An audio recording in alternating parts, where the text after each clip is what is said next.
of LJPCBM. It's Fridays with LukeJ62895. And now the host of Fridays with LukeJ62895, the founder of LukeJ62895 Productions LLC, LukeJ62895, aka Luke Jeffers.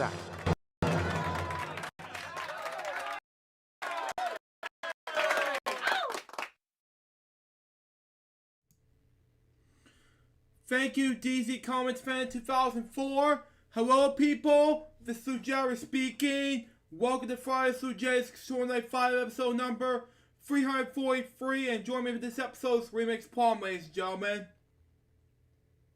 Coming to you on Discord. Happy Friday. Now, before we get our topics and game segments and everything, I would like to say to you that I got two things. One, a very special birthday thing for my 26th birthday. I meant to say 21st, but no, 26. I'm turning 26 in 3 days from now. And two, what you're about to see right here, right now, is the official launch day of the 25. Now, I will say this, okay?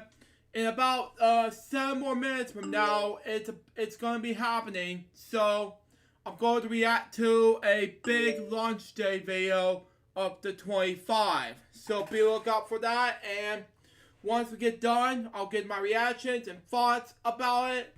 And then once we're done, things are going to go smoothly, you know?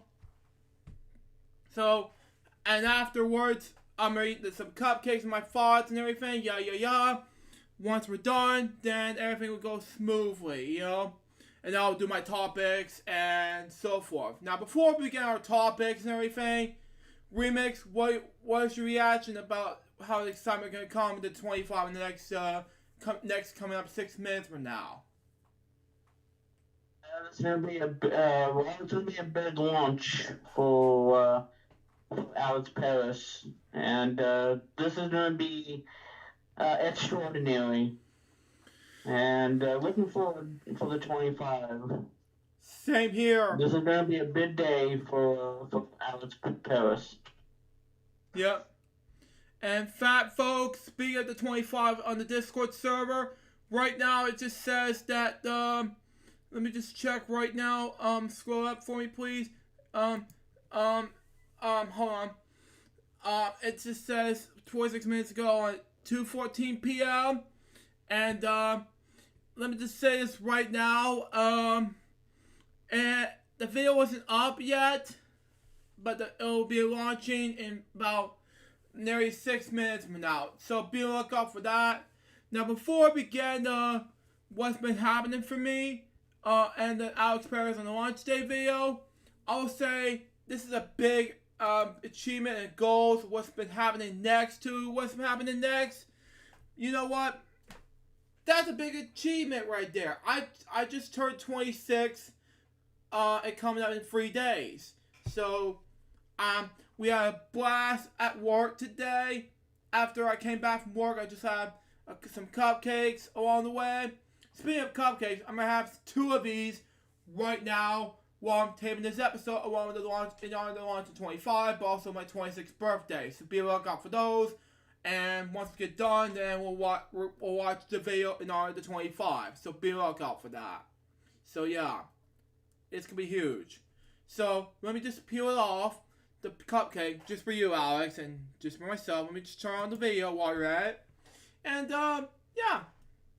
It's going to be huge. So, it's going to be a big one. So, the 25 launch day video, it's going to be a big blast. Oh, yeah, I forgot to know that is my webcam. That is not my webcam. That was the video you're referring to. I was so sorry. My fault, but anyway. It was not cupcakes, so it was cupcakes, excuse me. But it's actually no nut free. And yeah, just want you know, it's no peanuts, no tree nuts. It's vanilla cupcakes with American flags on them. Man, that's pretty good.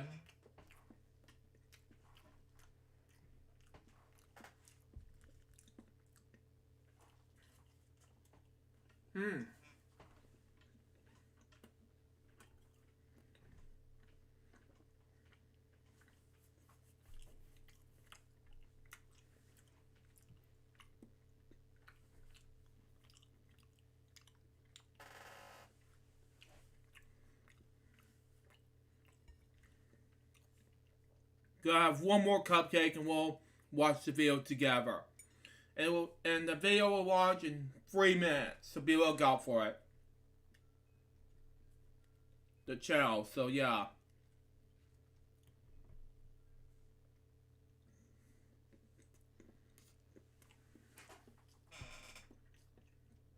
And if you're wondering, where's Billy? He's not here today, so he'll be here next week. So be on the lookout for it. Yeah, apparently. Yeah, Billy came on today. And I think what we need to say too is for season 8 on what we're going to be adding to season 8, hopefully, of FWL. You know, the brand new season. Because I've been thinking about it ever since and telling Luke about it, about adding this new segment to season 8.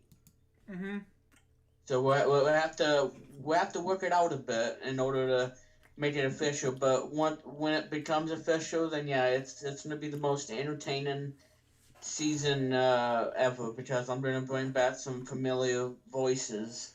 Let me get some water and we'll count down the launch day. I'll be right back. Alright. So that's what I plan on doing for season 8. And while Luke comes back, I want to say I have a topic today. You know, not only the 25 launch, which is going to be about 1.5 minutes. I'm going to do my topic of Windows 11 that was announced yesterday and give you guys my pros and cons of it and what I think of it. Yep, still. And I'm back. Just getting water. So that'd be my topic. For launch day. It starts in 11 seconds from now.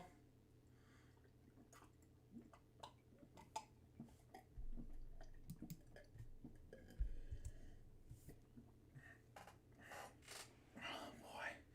I just cannot wait. Oh, I know.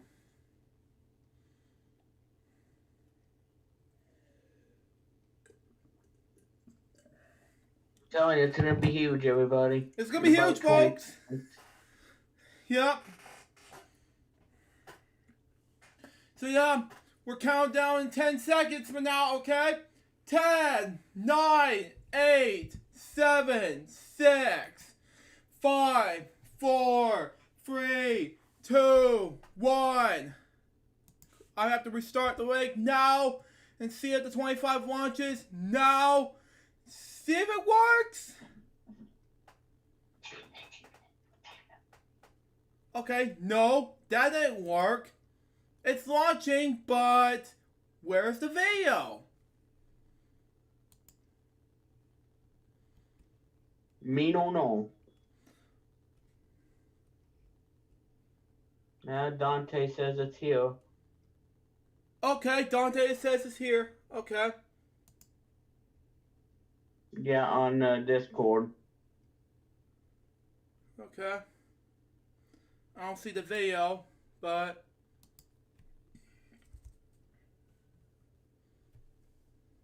here somewhere. Okay, let me check.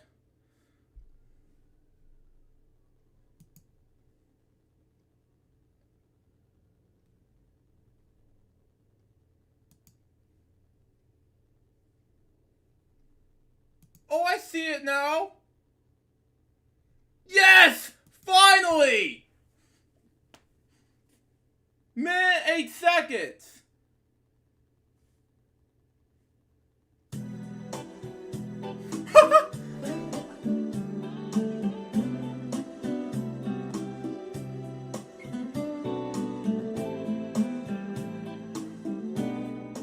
Greetings, one and all. My name is Alex Paris, and welcome to the 25. Here on the 25, we will be providing you with quality entertainment for everybody around the world to enjoy, such as our game shows, our entertaining TV shows for everybody to watch, and occasional live streams to interact with fans from all over the globe, all done by yours truly and our wonderful staff. The 25 serves the San Francisco Bay Area with its operations located in Campbell, California. We hope you enjoy your stay as we welcome you, and you're watching the 25.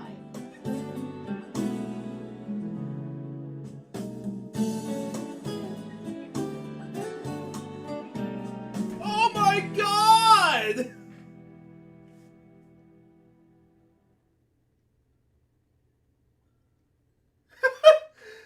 This is big and exciting! If that don't get you off the floor, nothing will.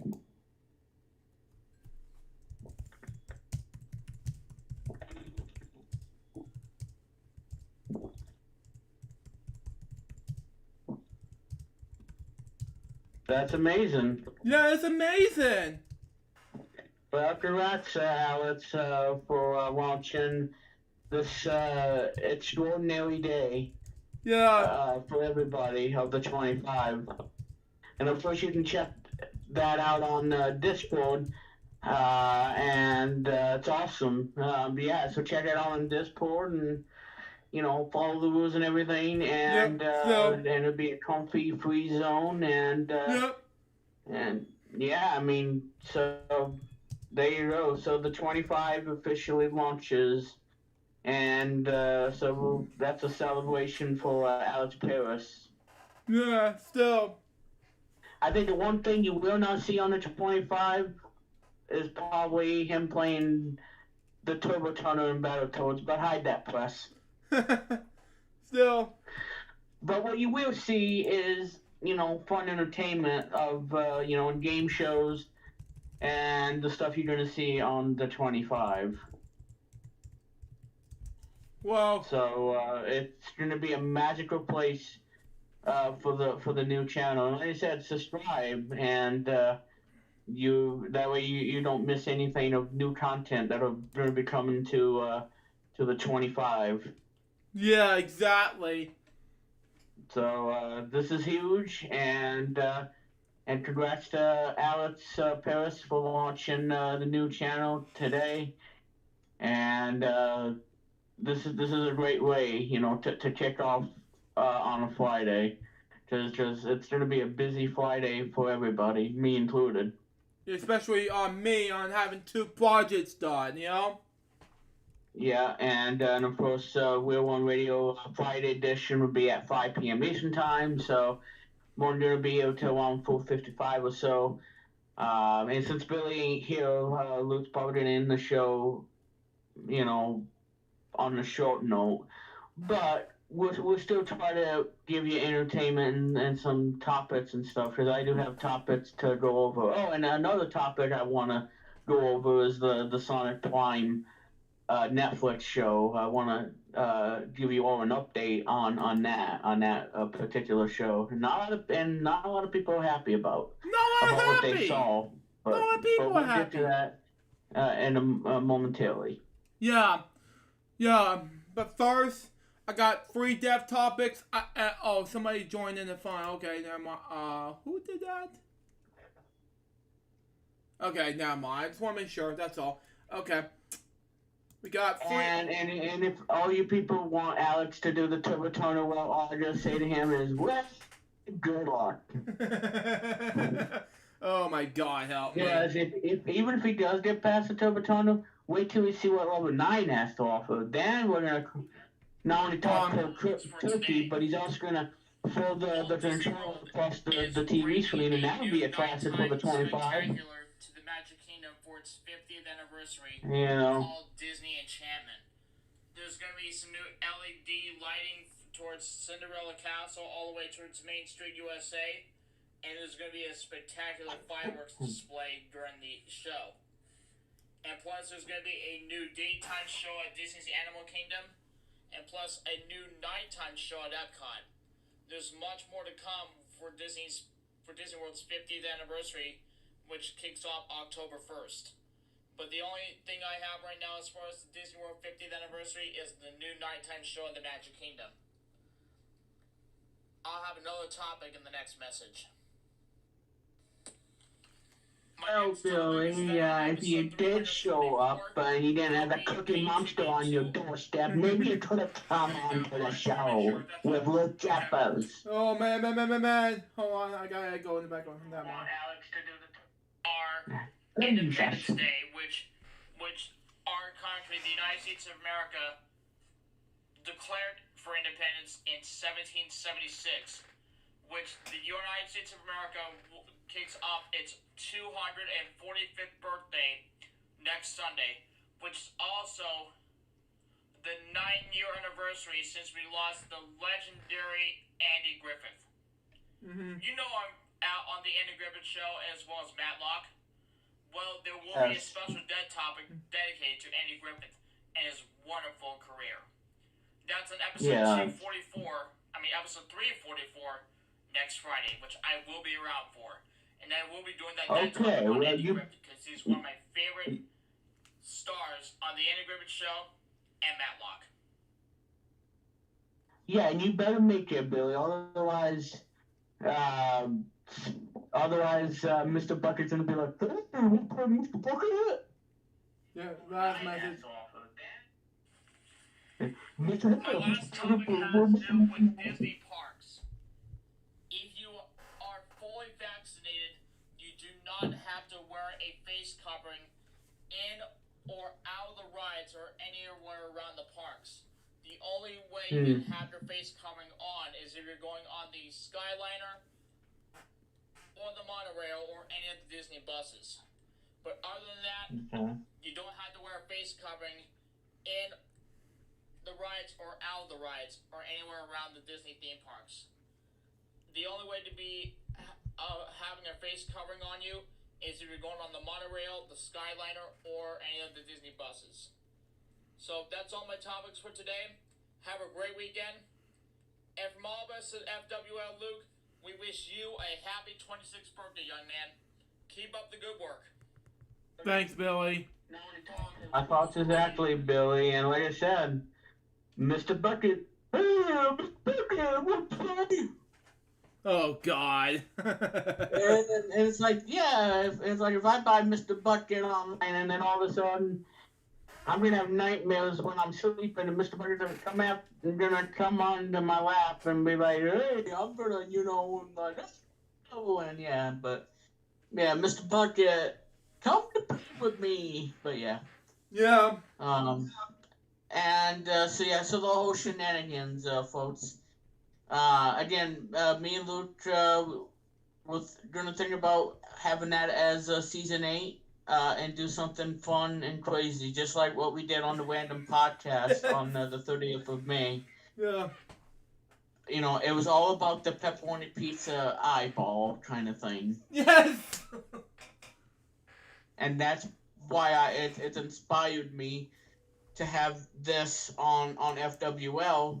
And if you can't get enough of the shenanigans, then I would consider having that as a main excitement for season 8. Yeah, exactly.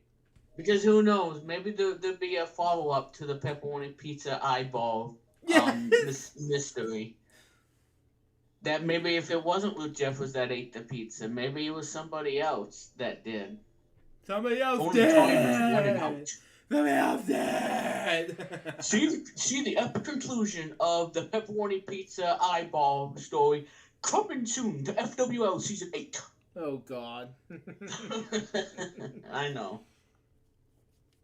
But for the variety, and like I said, that's what I want to do for season 8. Because I want to do it for not personal reasons, but do it for the entertainment value of the show.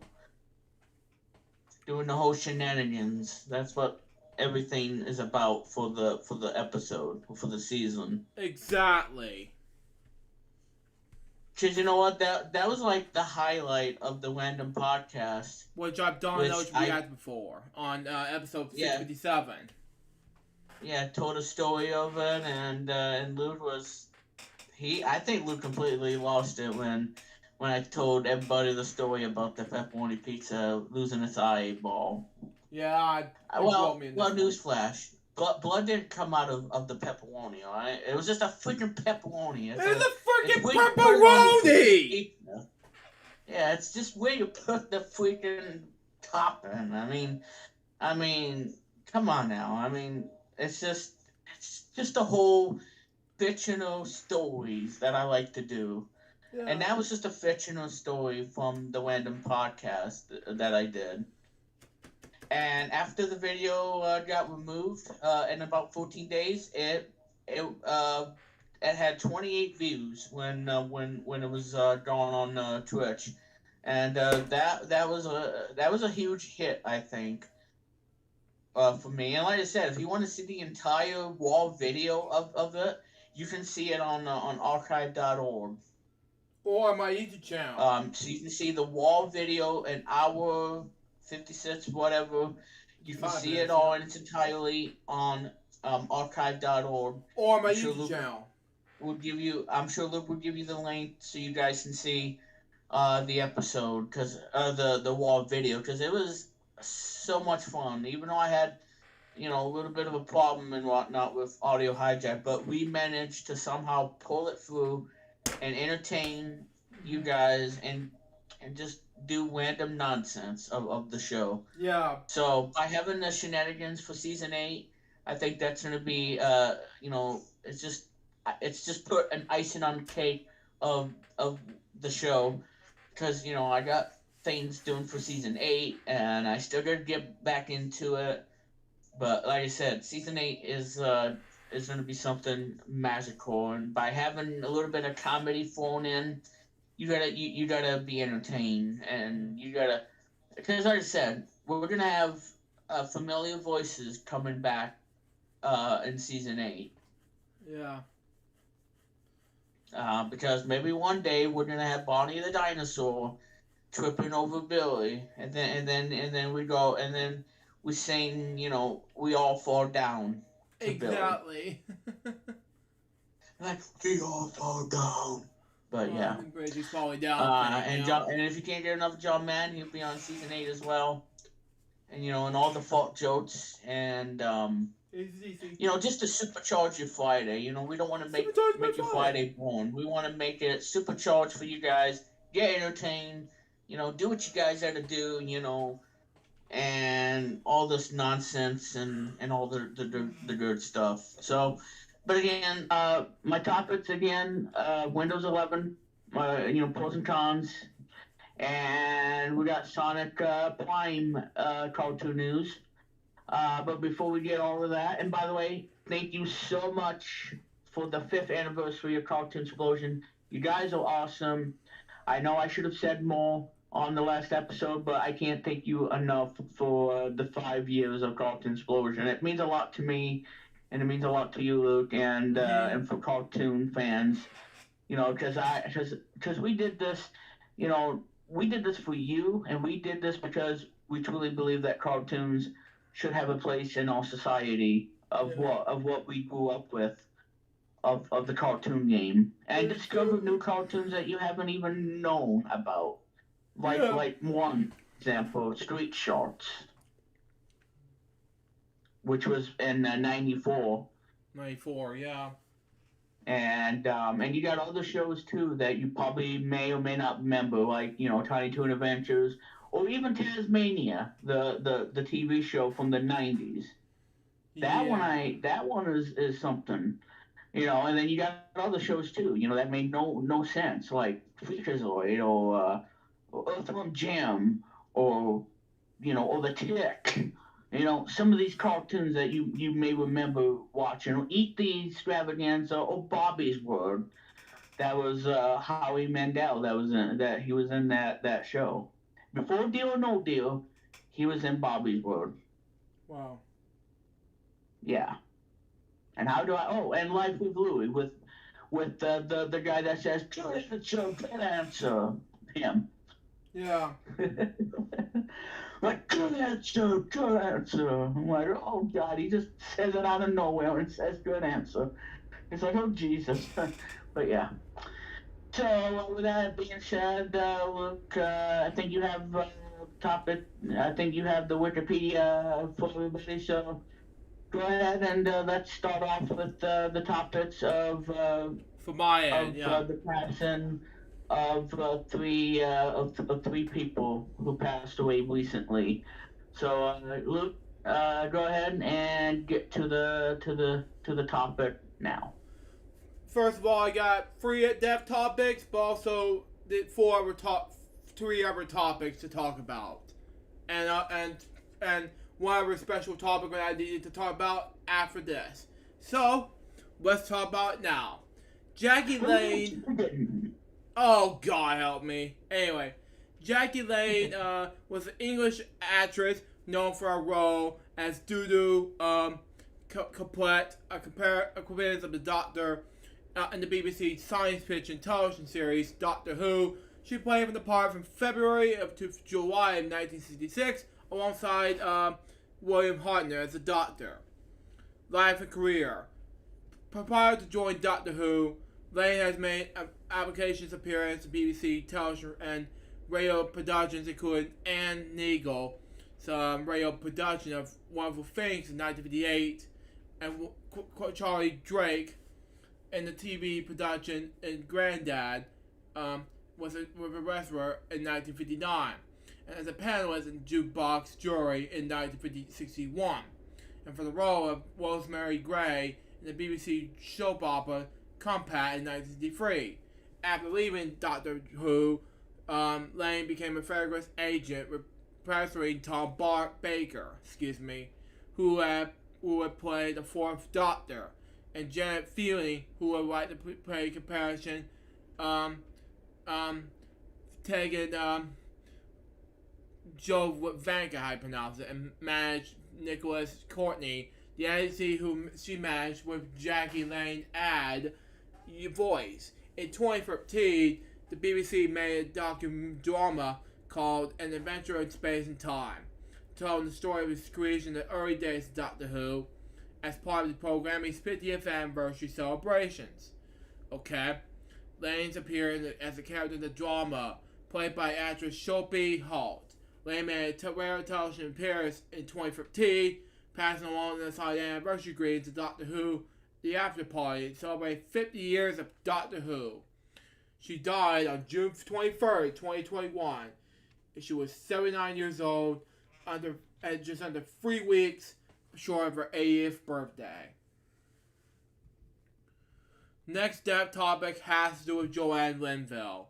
Born Beverly Jerome Linville on January 15th, 1928 to June 20th, 2021. She was an American actress. She and actress Irene Goldberg co-founded the Stella Adler Academy in Los Angeles in 1985. She was born in Bakersfield, California on January 15th, 1928. She attended high school in Long Beach, California, and worked as an oil surgeon's agent before studying acting. While she studied with Stella Adler, she danced professionally to play our Tilton, how to pronounce it. Her acting career began when Lawson's motion picture credits including The Goddess in 1958, Scorpio in 1973, Gable the Raw Pawn in 1976, A Star Was Born in 1976, The Sierra Dawn in 1982, and James Dean in 2001. In 1959, Linville appeared in the CBS daytime drama The Guiding Light as Amy Sinclair, a runaway drug addict whose daughter was nearly taken from her as part of the illegal adoption scam ring.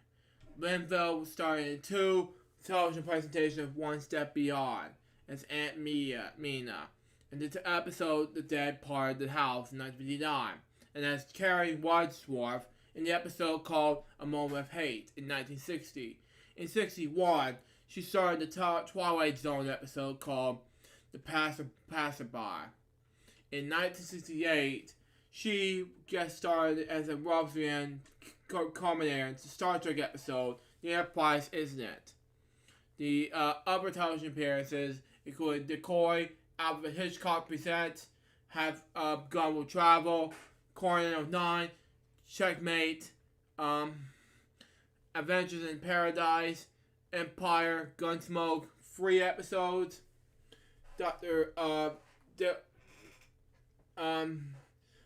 Kill there, how you pronounce it.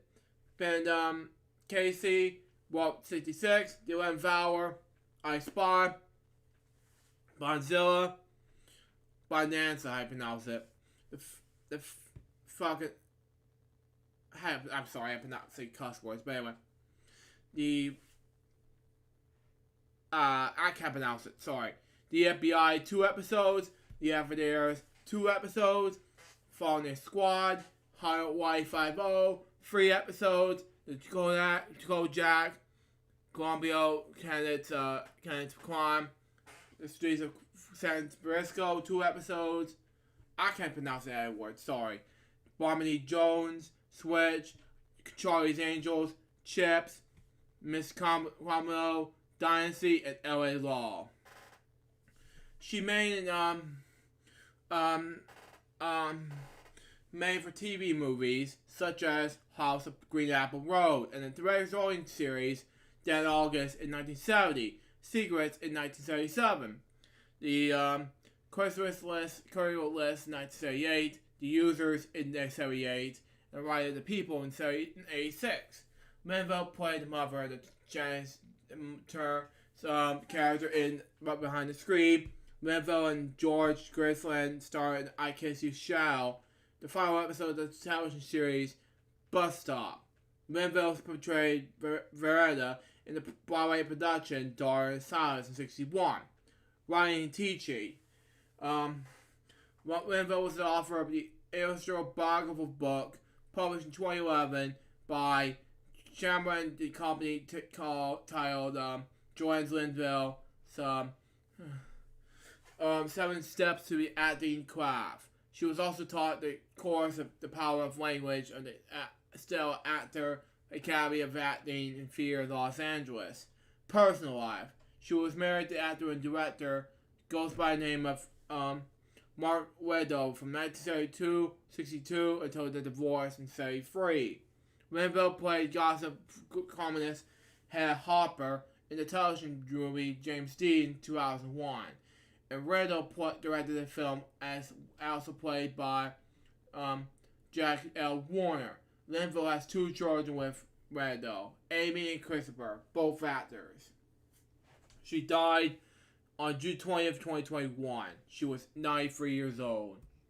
My last death topic has to do with John McAfee. Now, who is he, may ask? Well, I was originally going to do another one of those death topics, but I was going to do this death topic. And that is, of course, John McAfee. Now, I decided I was hating on McAfee, but years ago, but now I decided to talk about it. Now, he was a British American computer programmer, businessman, and 2-time presidential candidate who unsuccessfully sought the Republican Party nomination for president of the United States in 2016 and 2020. In 1987, he wrote the first commercial antivirus software called founding McAfee Associates. To sell his creation, he resigned in 1994 to sow his remains sake in this company. McAfee became the company's most radical critic in later years, arguing customers and then installed the company's antivirus software. That is stupid. It's not gonna cost, but anyway. Which he characterized as balderware.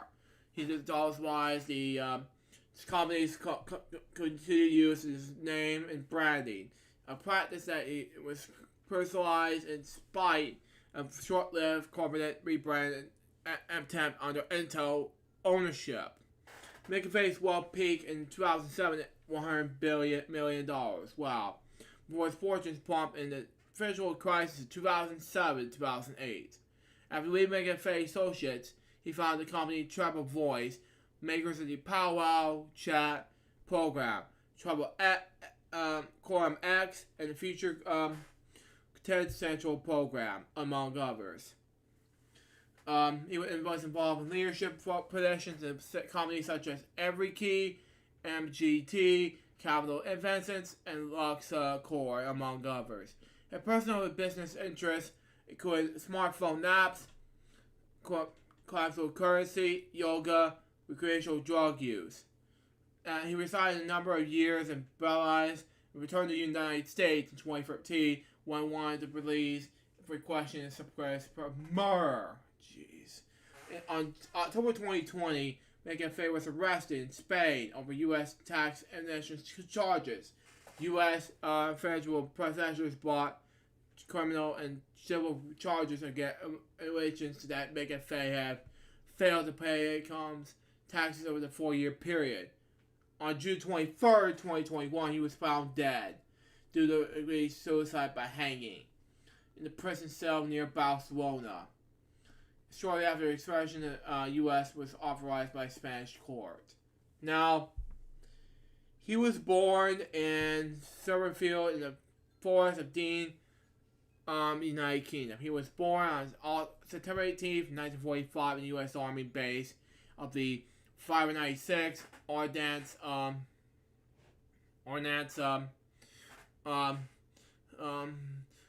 Nation Company to an American father who was stationed there in the British mother.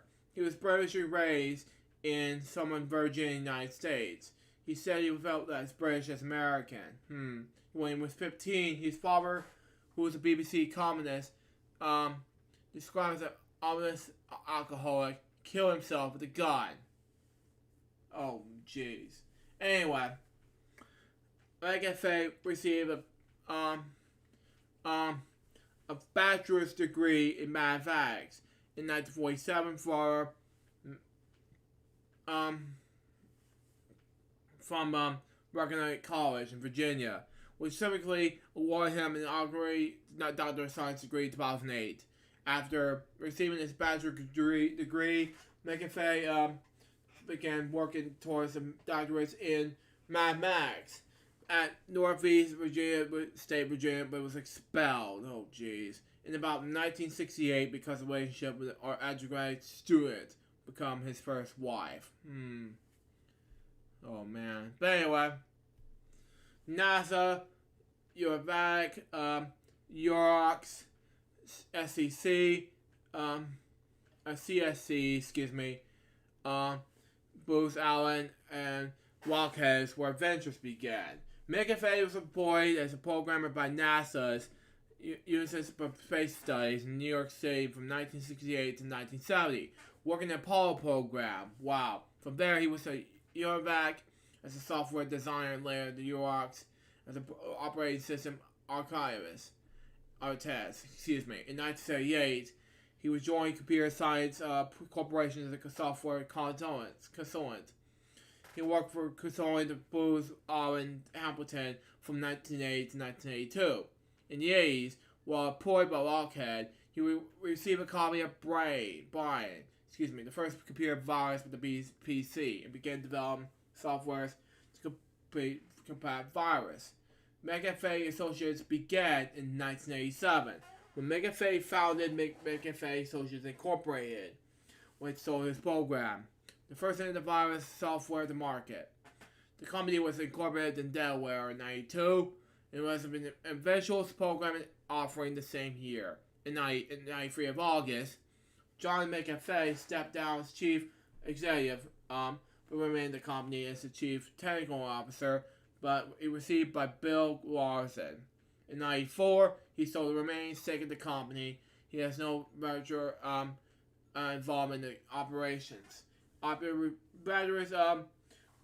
Mergers and operations changes. Intel acquired McAfee in August 2010, and in January 2014, Intel announced that McAfee-related products will be marketed as Intel Security. McAfee impressed his pleasure of name change, saying, "I'm now internationally grateful that Intel has freed me the terribly associated with the worst software on the planet." Jeez. The business was soon to merge, once more in the McAfee name. Powell, Euromax, MGT, and many others. Other business managers was founded by McAfee, including Type of Voice, which developed one of the first instant messaging program, Powwow, in 2000. He eventually joined the board of directors of Zone Labs and marketed the firewall software through its coalition by Checkpoint Software in 2003. In August 2009, New York Times reported that McAfee's personal fortune was declined at $4 million to peak at about $100 million due to the effect of the financial crisis of 2007-2008 of his investments. 2009, McAfee was interviewed with Bill Eyes in the CNBC special The Bubble Decade, which was reported that he had invested in inside-shore built information to the USA that were unsolved when the 2007 global recession hit. The report also discussed his quest to produce plants for the possible medical use in this line of disease, hypnosis. In February 2010, McAfee started the company Quantum X, headquartered in Belize, which aimed to reproduce harmful antibiotics that disrupt quantum sensing in bacteria. In June 2013, McAfee uploaded a parody video called How to Install McAfee Antivirus onto his YouTube channel. In it, he criticized the antivirus software that while snoring while white powder and being stripped by Sandy Clay woman. He got 10 million views. He told Reuters to the video that meant to regard the media negative coverage of him. A spokesman for McAfee Incorporated called the video statement the jerkers hypnosis. Excuse me. Also in 2013, McAfee found Future Tennis Central, which aimed to produce a service computer network device called the D Central. By 2016, it was also a Commodore. In February 2014, McAfee announced Cognizant hypnosis, a application for smartphones, which displays information about the permissions of the other installed applications. In April 2014, it was named Decentral 1, and an Android version was released for free on Google Play. Okay. At the DEF CON, a conference in Las Vegas, Nevada, in August 2014, McAfee warned people not to use smartphones. Suggestion apps are used to spy on clueless consumers who do not read privacy user agreements. In January 2016, he became the chief management for security startup EveryKey. In February 2016, McAfee publicly volunteered to create the iPhone, used by Wiswan Fogg and Tashfeen Malik. In San Bernardino, avoiding the need for Apple to build a back door. He then admitted that his claims how similar to crack the phone would be where the publicly stunt. Excuse me. Though they still claim he could. In May 2016, McAfee was appointed Chief Executive Chairman and CEO of MGT Capital Investments, a technology holding company. He eventually said that it was going to rename himself John McAfee Global Technologies. Although this plan was amended due to the dispute with Intel over the rights to the McAfee name, it changed MGT's focus from social gaming to cybersecurity, saying antivirus software is dead. It was no longer works, and that new program has to stop the hacker getting in.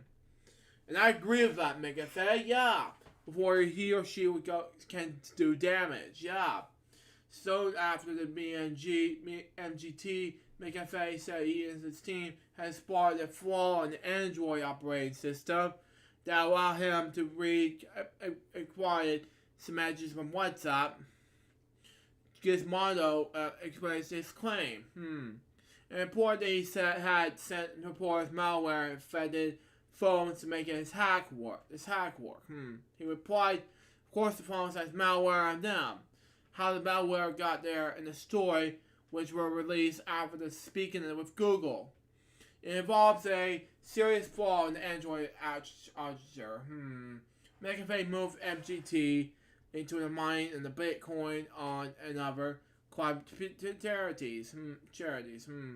Both of them make money to the company and to increase MGT's expertise in dealing with blockchains. Okay, that was weird and stupid. Which he filed with important cybersecurity. Okay. In August 2017, McAfee stepped down as CEO instead of serving as MGT's chief cybersecurity visionary. And in January 2018, he left the company altogether. Both sides said he was split amicable. He said he wanted to spend all this time with commercial secretaries, while the company told the pressure the parties and advisors to dissociate itself from him. On August 13, 2018, McAfee told Portion, the CEO of Rockstar, a cybersecurity company focused on enterprise solutions. Politics. Pollutions. McAfee was a librarian. Okay? Libertarian. Okay? That, the voicing the decriminalization of cannabis, and then the war of drugs, non-criminalization in corruption, forking policy, a free market economy which does not redistribute wealth, and hailing free trade. He supported abolishing the Transportation Security Administration. McAfee voiced increased cyber awareness, and the more action against the threat of cyber warfare. He pushed religious liberty, stating that the business owners that should be able to deny service in circumstance that that religious beliefs, and no one's forcing you to buy anything or choose one person or the other another. So why should it be forced to do anything if I want harming you? It's my choice to sell, your choice to buy. Okay? 2016 presidential campaign. On September 8th, 2015, McAfee announced a bid for president of the United States in the 2016 presidential election as candidate for a newly formed political party called the Cyber Party. And Christmas Eve 2015, he renounced his candidacy bid, saying that he was instead seeking the presidential nomination of the Libertarian Party. On the campaign trail, he seriously polled alongside the parties over the top candidates Jerry Johnson and Austin Pearson. The three partook in the Libertarian Party first nationally televised presidential campaign was March 29, 2016. Okay. His running mate was photographer, commercial real estate broker, libertarian activist Judd West. Okay.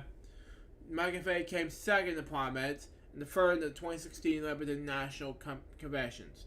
Notable endorsements as follows: Adam Kokesh, talk show host and activist; John Moore, Nevada Merriman; and finally, L. Neil Smith, science fiction author and activist.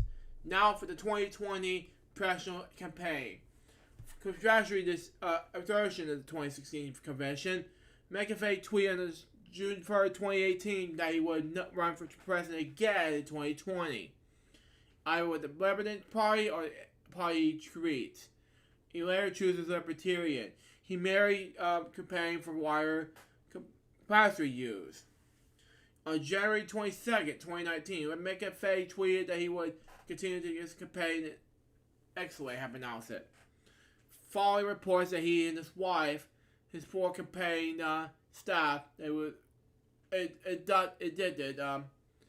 have announced it for tax-related frauds by the IRS.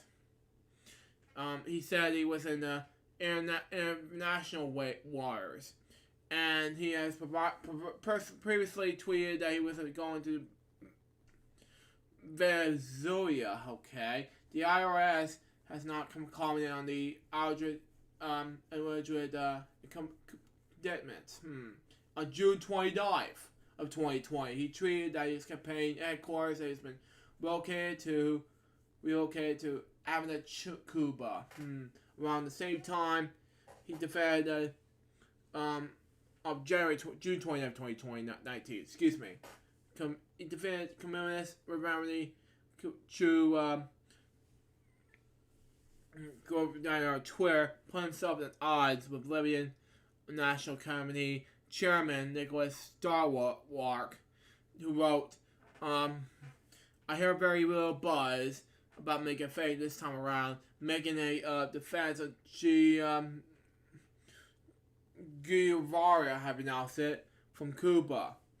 May integrate him the Cuban government, but it did result well with Libertans, and I agree with that.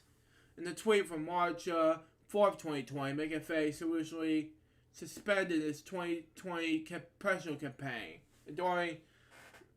endorsing Vermin the Supreme, and announced his campaign for the Libyan Party vice presidential nomination. The next day, he returned to the presidential field, reversing the suspension instead, as no one in the Libyan party would consider to be me for vice president. The next month, he reversed Kokish became Kokish vice presidential candidate, while still seeking the presidency for himself. At the 2020 Libyan National Convention, he again lost, and now to Joe Progression and spiked cocaine for the presidential and vice presidential slots. A common views. McAfee contended that taxes were illegal, and claimed in 2019 that he held not filed a tax return since 2010. He referred to himself as a prime target on the International Revenue Service. In July 2017, McAfee predicted on Twitter that he was surprised that Bitcoin would jump to $500,000 within the 3 years. Wow. Oh, jeez. Anyway, and if not, I'll eat my own. I'm not gonna cuss in this video per se on national television. That was disgusting, man. Why is he gonna do that, man? In July 2019, he predicted a price of $1 million by the end of 2020. Oh, God. In January 2020, he tweeted that his predictions were bruised on board new users. And the Bitcoin had the limited potential because it's an ancient technology. Okay. Legal issues. On April 30th, 2012, McAfee's property is Orange Walk Town, Belize, was raided by the Gang Suppression Unit and Belize Police Department. A GSU press release that said he was arrested for unlicensed drug manufacturing and possession of that unlicensed weapon. He was released without charge. In 2012, police spokesman Belize Rafael Martinez confirmed that McAfee was neither convicted nor charged, only suspected. In January 2014, for Canada, he said there was a Brazilian government raised his property. It says he is assessed. There was his house later burned down on the suspicious commercial stance. Oh, jeez. On August 2nd, 2015, McAfee was arrested in Anderson County, Tennessee, on one count of driving under influence and one count of possession of a firearm. Well, I'm not going to say the word, but really? On On July 2019, McAfee members were arrested, and while his yacht was docked at the Puerto Plata, Bahamian Republic on suspicion of carrying his high caliber weapons and abominations. They were held for 4 days and released. Weapons were seized, and according to the public ministry. On August 11, 2020, McAfee lied when he was arrested in Norway during the COVID-19 pandemic after refusing to replace a lace thong with a more effective face mask. Jeez. He later tweeted a picture of himself with a bruised eye, claiming it is overcome during this arrest. The photo of the alleged arrest shows an officer with a German board for police on his uniform. It could not have been arrest in Norway. Okay. Lace time doesn't make any sense to me. The Augsburg police later said he tried to enter the Germany on that day, but was not arrested. Death of Gregory Fall.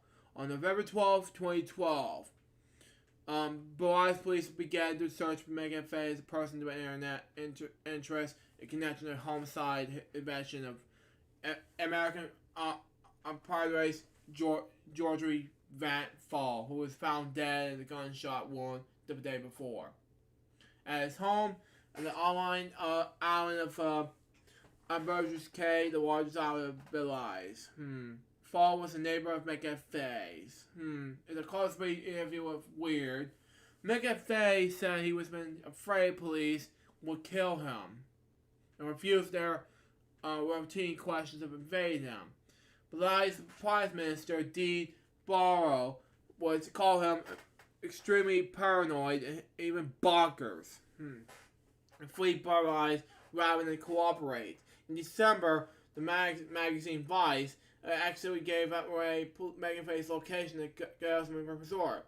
When the poll was taken by one of his journalists, accompanying him with a poster with the EXIF global geolocation metadata was still attached. While ago, McAfee asked Chad Elsley, American cartoonist and animator, to set up a blog that was they could write about experience while in his rhyme. It then appeared publicly in Germany Say, where we unsuccessfully sought political claims. On December 5th, he was arrested for legally entering Garamia. Oh, jeez. Shortly afterwards, a board of review Elysium plea denied it. So he was taken to the detention center to await the deportation of pleas. On December 6th, Reuters and ABC News reported that McAfee has 2 minor heart attacks in the detention center and was hospitalized. His lawyer said he has no heart attacks rather than high blood pressure and anti-heart attacks. McAfee later said he's faked the heart attacks by the time there is informed to file a series of appeals that ultimately prevent the prosecution of the pleas. Thus, highlighting the government's detention of the sent him back to the U.S. On December 12th, McAfee was released to deport to the U.S. On November 14th, 2018, the Circuit Court of Orlando, Florida, refused to dismiss a wrongful death lawsuit against him for false death. Okay, this is stupid. Anyway. Okay, U.S. tax evasion court charges and planned extradition. In January 2019, McAfee announced that he was on the run for U.S.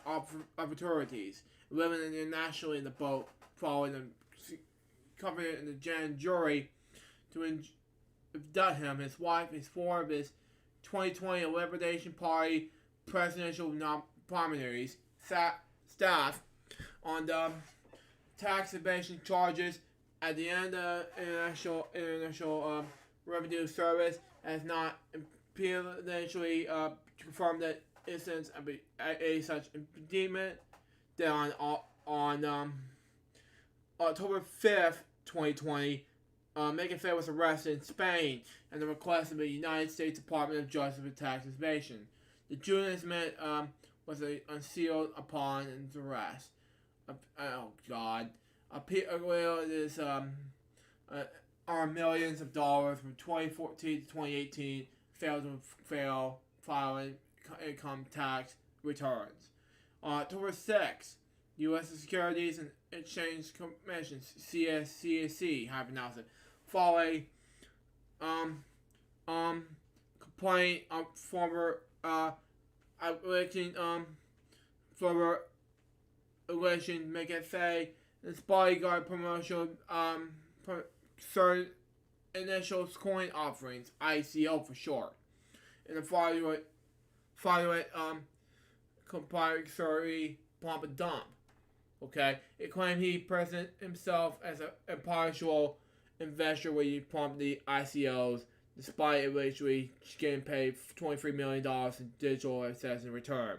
On March 5th, 2021, U.S. Ambassador Officers serving Detroit, New York, formally envisioned him an executive advisor on free charges. McAfee was jailed in Spain, pending him in tradition in the United States. On June 23rd, 2021, the National Coinal had announced it authorized his coronation to face charges in Tennessee. He died a few hours later. The New York extradition case was still pending in lower Spanish court. Now I'm gonna go to my personal life, his death, and that's it. And then the media. I'm not gonna end the books he wrote, you know. McAfee married 3 times. He met first his Mets wife while he was working towards a doctorate Northeast Louisiana State College while she was an undergraduate student, Sarah, 1968. She married his second wife, Judy, a former flight attendant, American Airlines, Sarah, 1987. They divorced in 2002. The night after McAfee arrived in the U.S., after being deported from Guatemala in December 2012, he started by and slept in with gymnast Delegate. Then for 4 years as junior in South Beach, Miami Beach, Florida. They began a relationship and married in 2013. The couple moved to Portland, Oregon in 2013. In 2012, article in Mesa Bulletin, magazine American Mesa, McAfee said, developing the first commercial antivirus program had made him the most powerful hacking target, and hackers see hacking me a badge of honor. For his own cybersecurity, he said it was other people buying his computer equipment for him. He used his positions for setting up his computer's logins and charged his IP address for several times a day. When asked on another occasion, we personally use McAfee's antivirus software, he replied, "I take it off, it's too annoying." Ugh, I agree. In 2013, McAfee claimed that the former cocaine bar in Boston was writing his own biography, No Debate. In 2015, he resigned in Lexington, Virginia, Tennessee. In December 2018, he was tweeted out that he has 47 genetic children. Wow. He died June 23rd, 2021, the 23rd day. McAfee was found dead in his prison cell at Brian's 2 Charity Center near Barcelona, hours after the Spanish National Court ordered his extradition to the U.S. criminal charges filed in Tennessee by the U.S. Department of Justice Tax Division. The Extradition Justice Department said everything indicates he killed himself by hanging. McAfee's death sparked internet conspiracy theories as a manager explained didn't kill himself. And I agree. Several times he have said he weren't ever found dead by hanging. It would mean he was murdered. 3 days before McAfee's death, his wife claimed that the U.S. government wanted him to die in prison, writing on Twitter. John's honestly have often gotten him into trouble with corrupt governments officials because he was outspoken in nature and was exposed to future to be extorted, eliminated, and or silenced. Now the U.S. authorities are determined has to have John die in prison to make an example of him speaking out against the coordination within their government agencies. How you pronounce it? Minutes after the report of his death, an image of Larry Q was posted on his Instagram feed. Since that his he died, his account was taken down, possibly the reference to Q and conspiracy theories. These theories have been referred to by some journalists as speculative, bizarre, and baseless, primarily based on McAfee's own statements. The day after his death, his lawyer told reporters that while he regularly maintained contact with McAfee in prison, there was no signs of political intentions. McAfee's will reaffirmed that this portion of her first public remarks since her husband's death. Now, the books and the media. I'm not going to read the whole thing, but I'm going to show you what has been going on with the books first. The books began with coronavirus warms data. There's killer programs no threats to your system. What they are and how they work, how to defend your PC, Mac, and mainframe. With Colin Haynes in 1989. The Secret for Yama's Serial Guide to Yoga in 2001. The framework itself meditated on the bounty of love in the same year. In the Heart of Truth in the same year. And beyond this, I can't pronounce this word. Sorry! Supernatural Powers and Surgeries, and I cannot pronounce it. In the same year. Those four in 2001. Okay. Zero at the Dangerous Life of John McAfee is a Showtime Network documentary about the portion of McAfee's lifespan in Bellis. It began airing in September 2016. It covers allegations against him of his former business partner Allison Adolcio and murdering Bethlehem David Melton, an American expert, Jerry Fall. Okay. In the interview with Bloomberg's Pim Fox and Caitlin Hayes on September 8th, 2016, he said that these incidents were Friday, and believes it's a free world, banana Republican. You can go down there and make any story you want and play reviewees. With Showtime dead. In March 2017, he was reported that Glenn Farley and John Rigler would direct a film about McAfee called King of the Jungle, written by Scott Alexander and Larry Kozlowski. At various points, Johnny Depp, Michael Keaton, and Seth Rogen were reported to have taken roles and later have left the project. In November 2019, Zac Efron was reported to star as journalist Ari Foran. On May 12, 2017, McAfee and his wife were interviewed at ABC's News 2020 regarding Falls and Andre's murder. He was now 75 years old, and he died June 23rd, 2021 of hanging. Now, we're going to do the moment of silence reflection regarding to Jackie Lane, Joanna Linville, and John McAfee right now.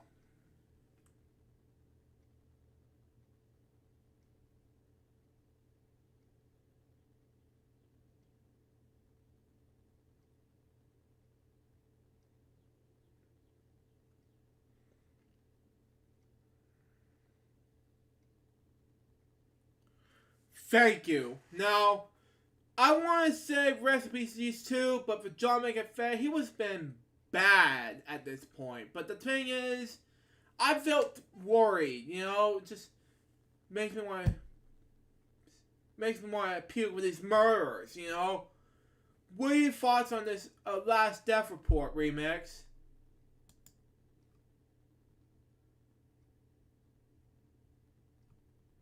Before I move on to my next topic.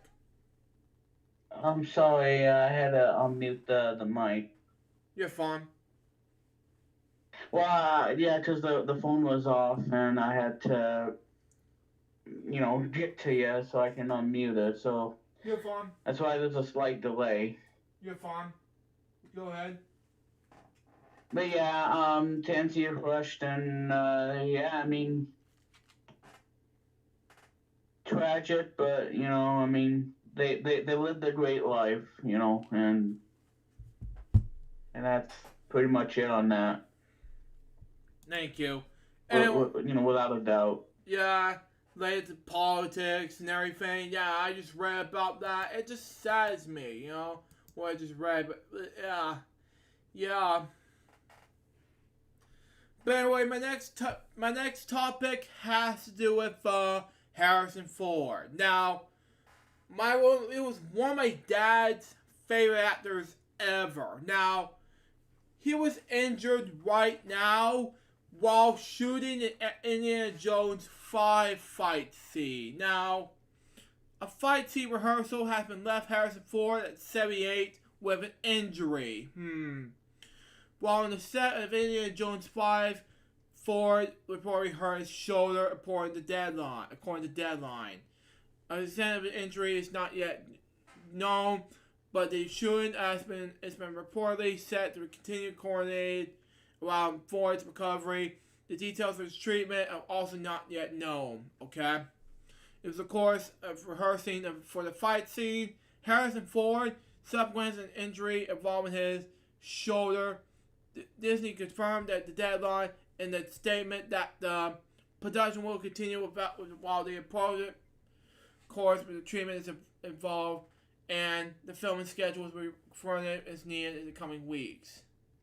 Oh man, the treatment will come in addition to already regardless workout image to stay in state shape in the current flick. Ford has been cycling up to the 40 miles a day, walking frequently and eating plenty of supplements bars. The Mirror reported that he fits into this into a packed schedule of 11-hour nighttime film shoots, just 6 hours for sleep. The newest addition to the Disney franchise is set to be released on July 29th, 2022. Production is just this month at various UK locations. Logan and Girl Interrupted director James Markov is leading place of Steven Spielberg, who is sticking to the producer role for the sequel. The same man who has worked with every one of his Indiana Jones scores over the past 4 decades. John Williams, who is also once again serving as a composer. Okay? This is not the first time Ford has been injured on set, and hoping this sense for the last serves to be the last. In June 2014, while shooting Star Wars: The Force Awakens, which I haven't seen before, Ford broke his leg in an accident involving the hydrant door in the Mandarin Falcon. Oh wow. With benefits for Disney, Harrison Ford did not immediately return to the post request for comment. Oh jeez. Harrison Ford apparently injured won't draw filming in the movie. So, yeah, this is very sad. What are your thoughts on this remix? Well, a lot of actors do hurt themselves while filming the movie. Yeah. I'm sure he'll recover enough for the continued filming of Indiana Jones. Yeah, I pray for him. Yeah.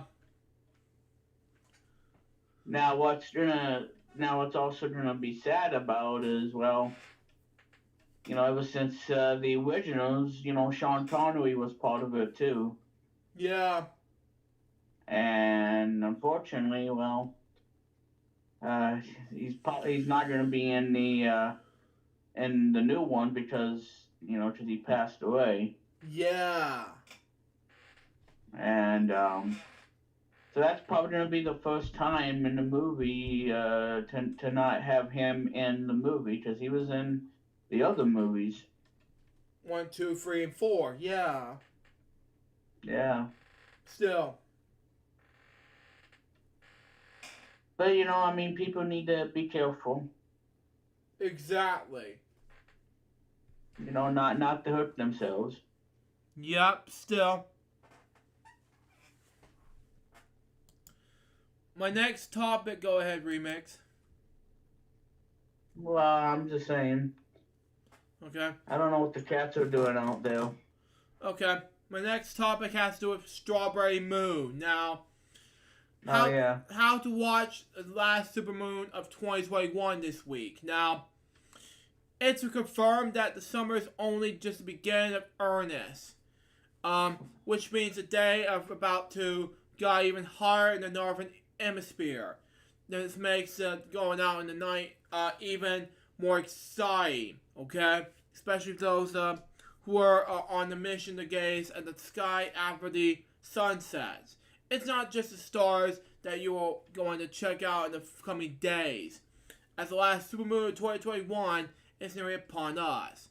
This is your last chance this year to take advantage of the phenomenon with the strawberry supermoon, which I took pictures of. I'm going to show you a little bit. Which is just set to light up. The sky light later this week.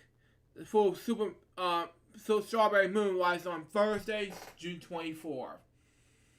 Farmer mixed reports, but it won't be painted in strawberry colors, and I agree.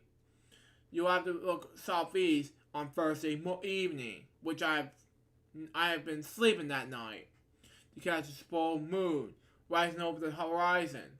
Okay, it's supposed to be large and going to reach peak illumination at 2:40 p.m. Eastern Standard Time. It won't be visible until later that evening. Of course, this spot moves in the sky is clear enough to catch June's full moon in action.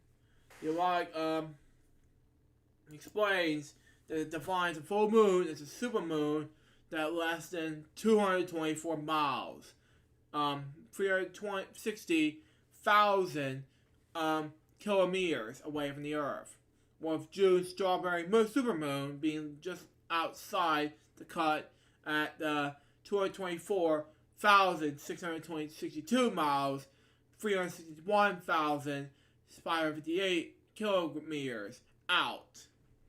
This was also the month supermoon is just a couple of thousand miles farther away from the April and May supermoons. So viewers should know the difference. So as the name chosen for this month's supermoon, strawberry supermoon doesn't necessarily concern the moon's hue. Okay? As the Mike explains, June's full moon is traditionally called the strawberry moon. Okay? The last full moon of spring and the first of summer. The name originates from the Algonquin B. Dakota and finally Lakota peoples who mark the dividend of June strawberries. They are ready to be gathered. Okay? Alternative names regulate the Quapsa, the June full moons, or blooming moon, green corn moon, and horror moon. Others have been associated with the period of animal-related events: birth moon, egg-laying moon, and hatching moon.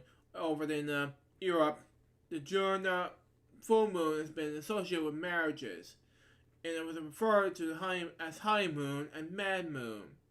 But NASA explains there was some merit for thinking the strawberry moon should appear in the reddish hue due to the pulsation of a full moon relative to the Earth during this time of year. Now it says this: the orbit of the moon around the Earth is almost the same plane as the orbit of the Earth around the Sun, only 5 degrees off.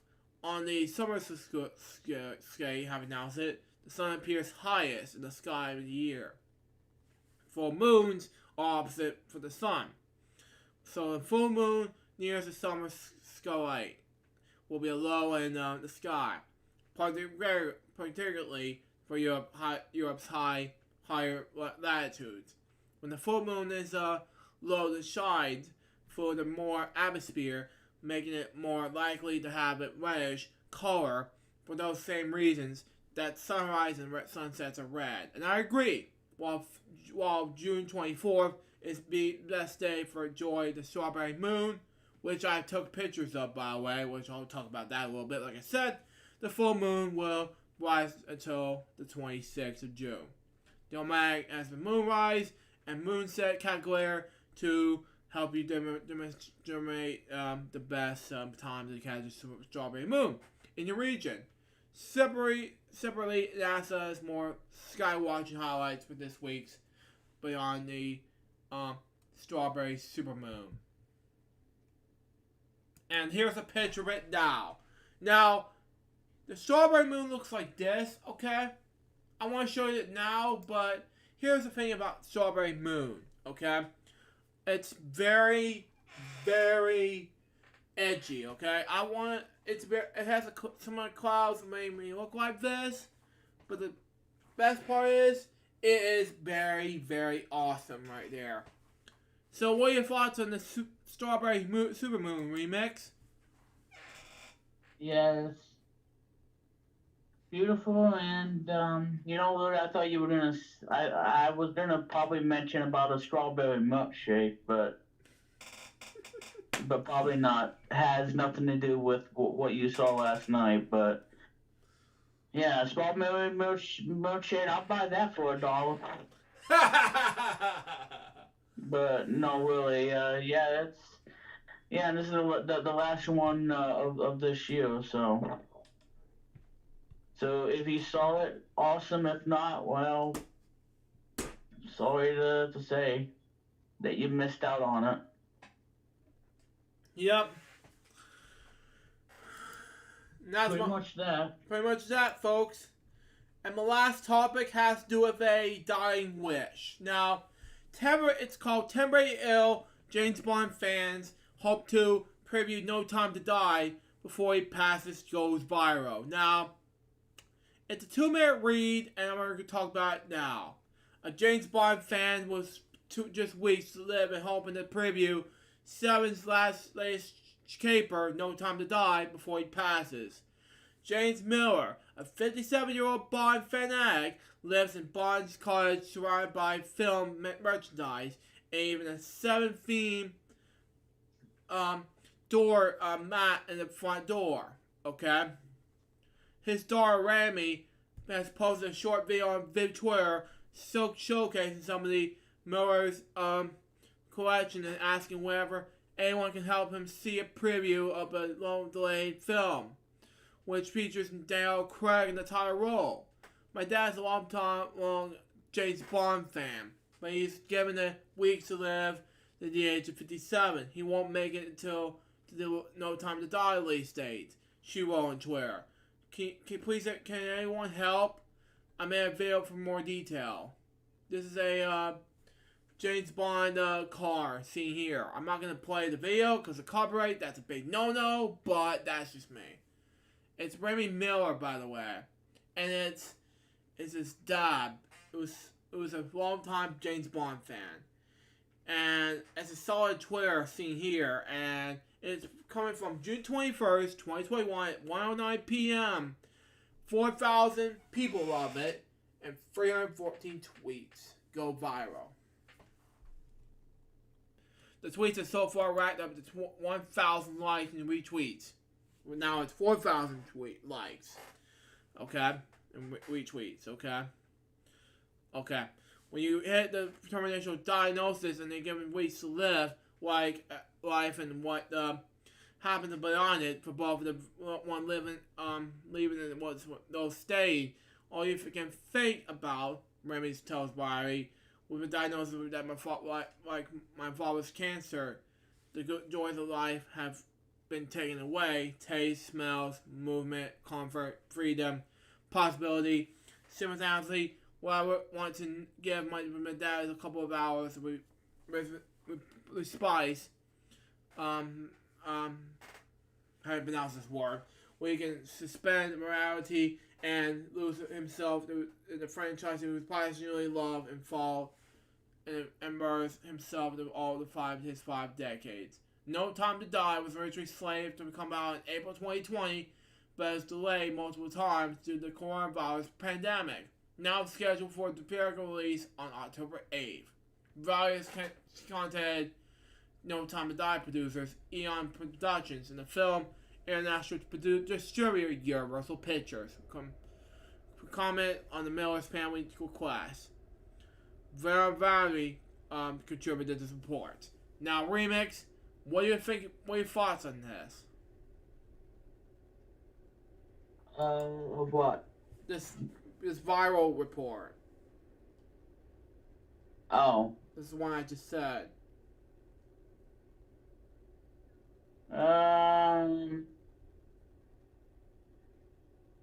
I have no idea. Okay. Sorry. You're fine. I just read. Well, I'm trying to see what it is on Yahoo Entertainment, but yeah, I'm sorry. I'm getting sidetracked because I'm, getting ready for the James Bond movie, right? Yeah. They just said that Miller's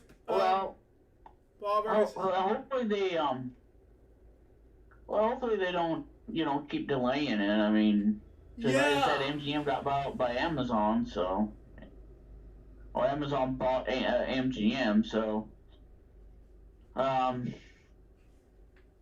we'll have to wait and see how the movie's gonna perform.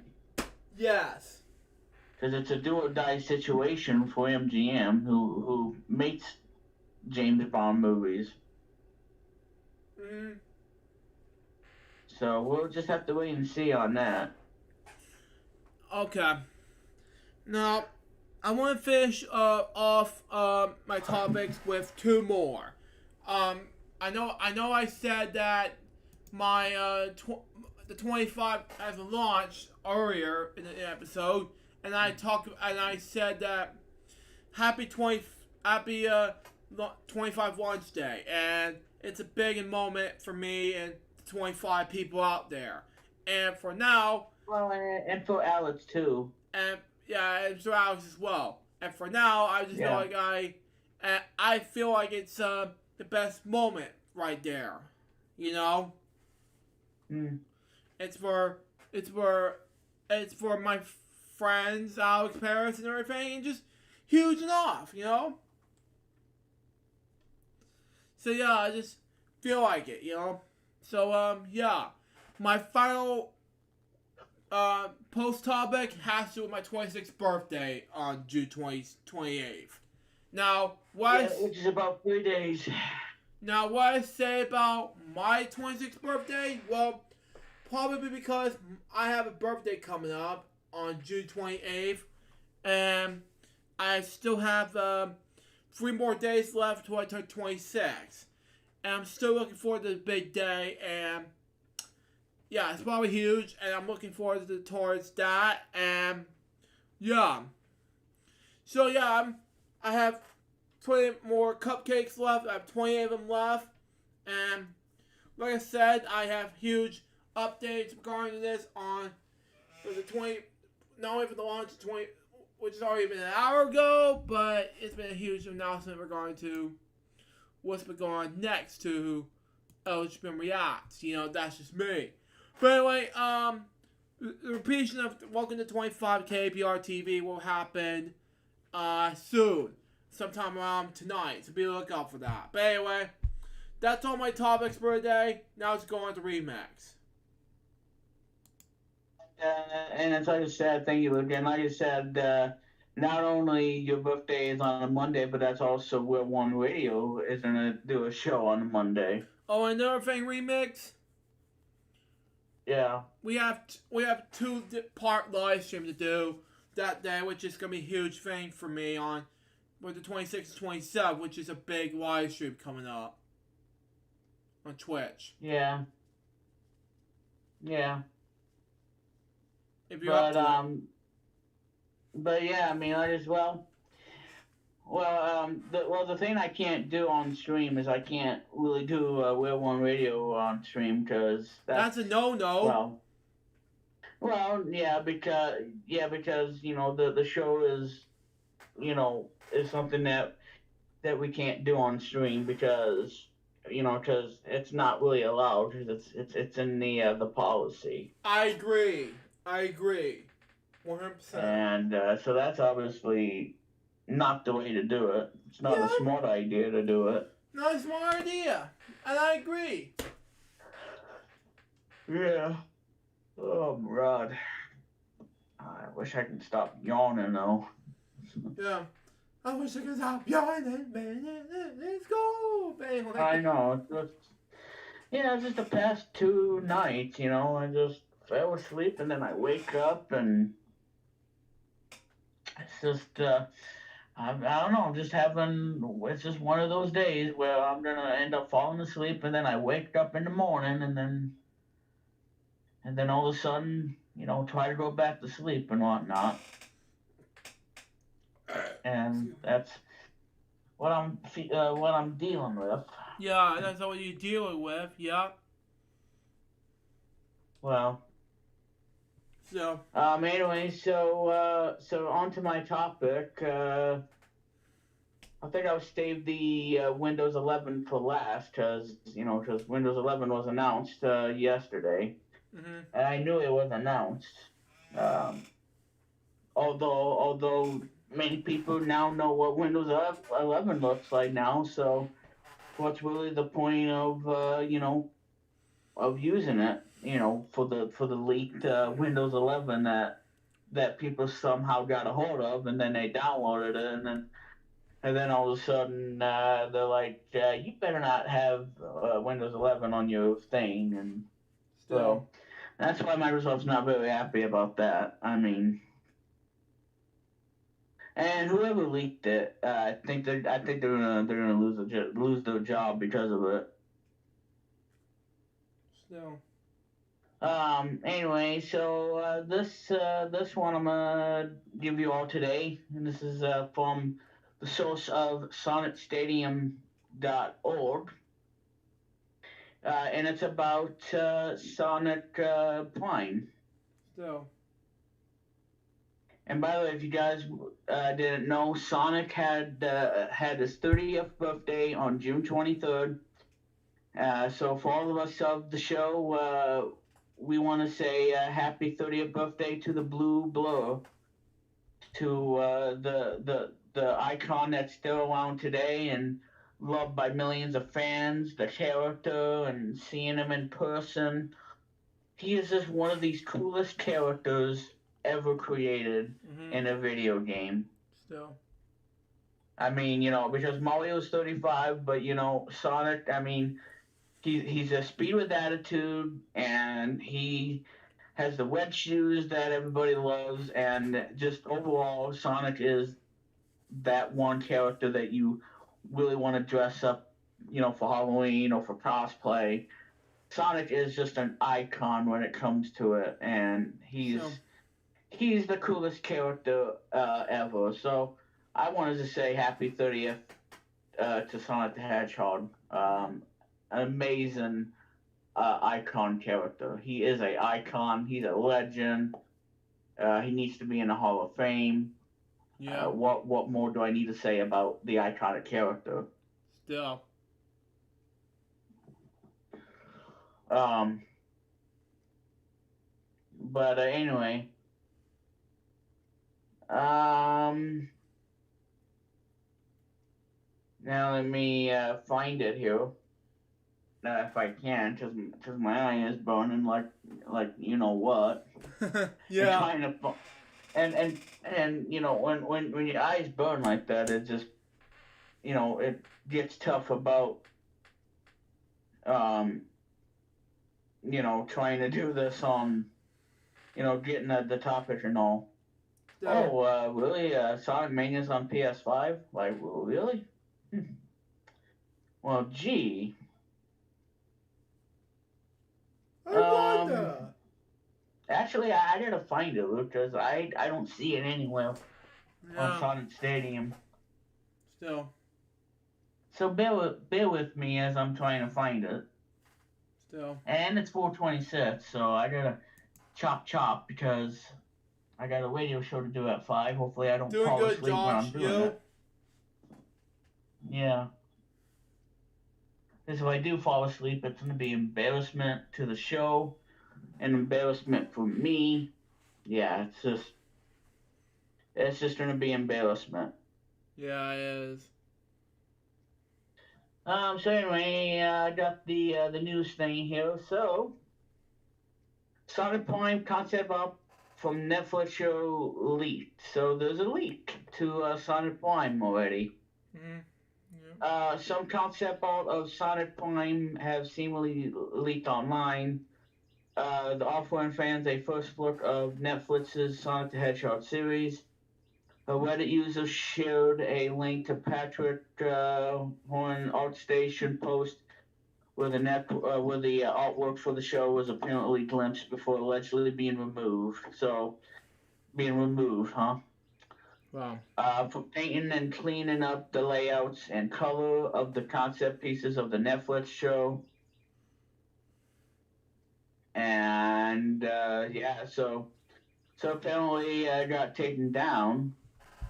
Yeah. And I'm gonna see if I can share it with you. I don't have the. And you see, folks, I don't have Discord on Windows because I am on Windows. So Yeah. Thanks, Chris. I'll probably have to do the app online on the Discord's website. No, thank you.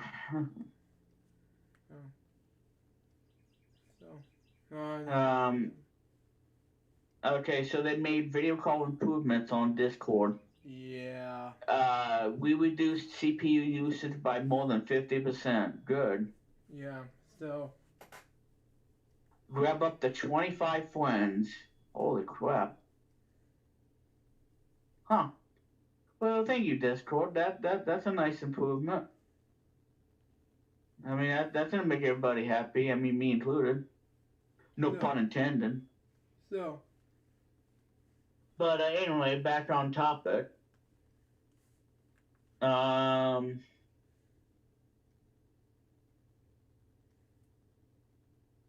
don't want that. No, not you, Zach. I want to go to LJPCBM group, not Zach. I'm like, Jesus. I know. Yeah.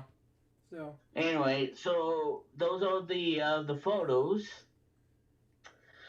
and it looks neat, but at the same time, I really don't know what's really gonna be when it actually comes out.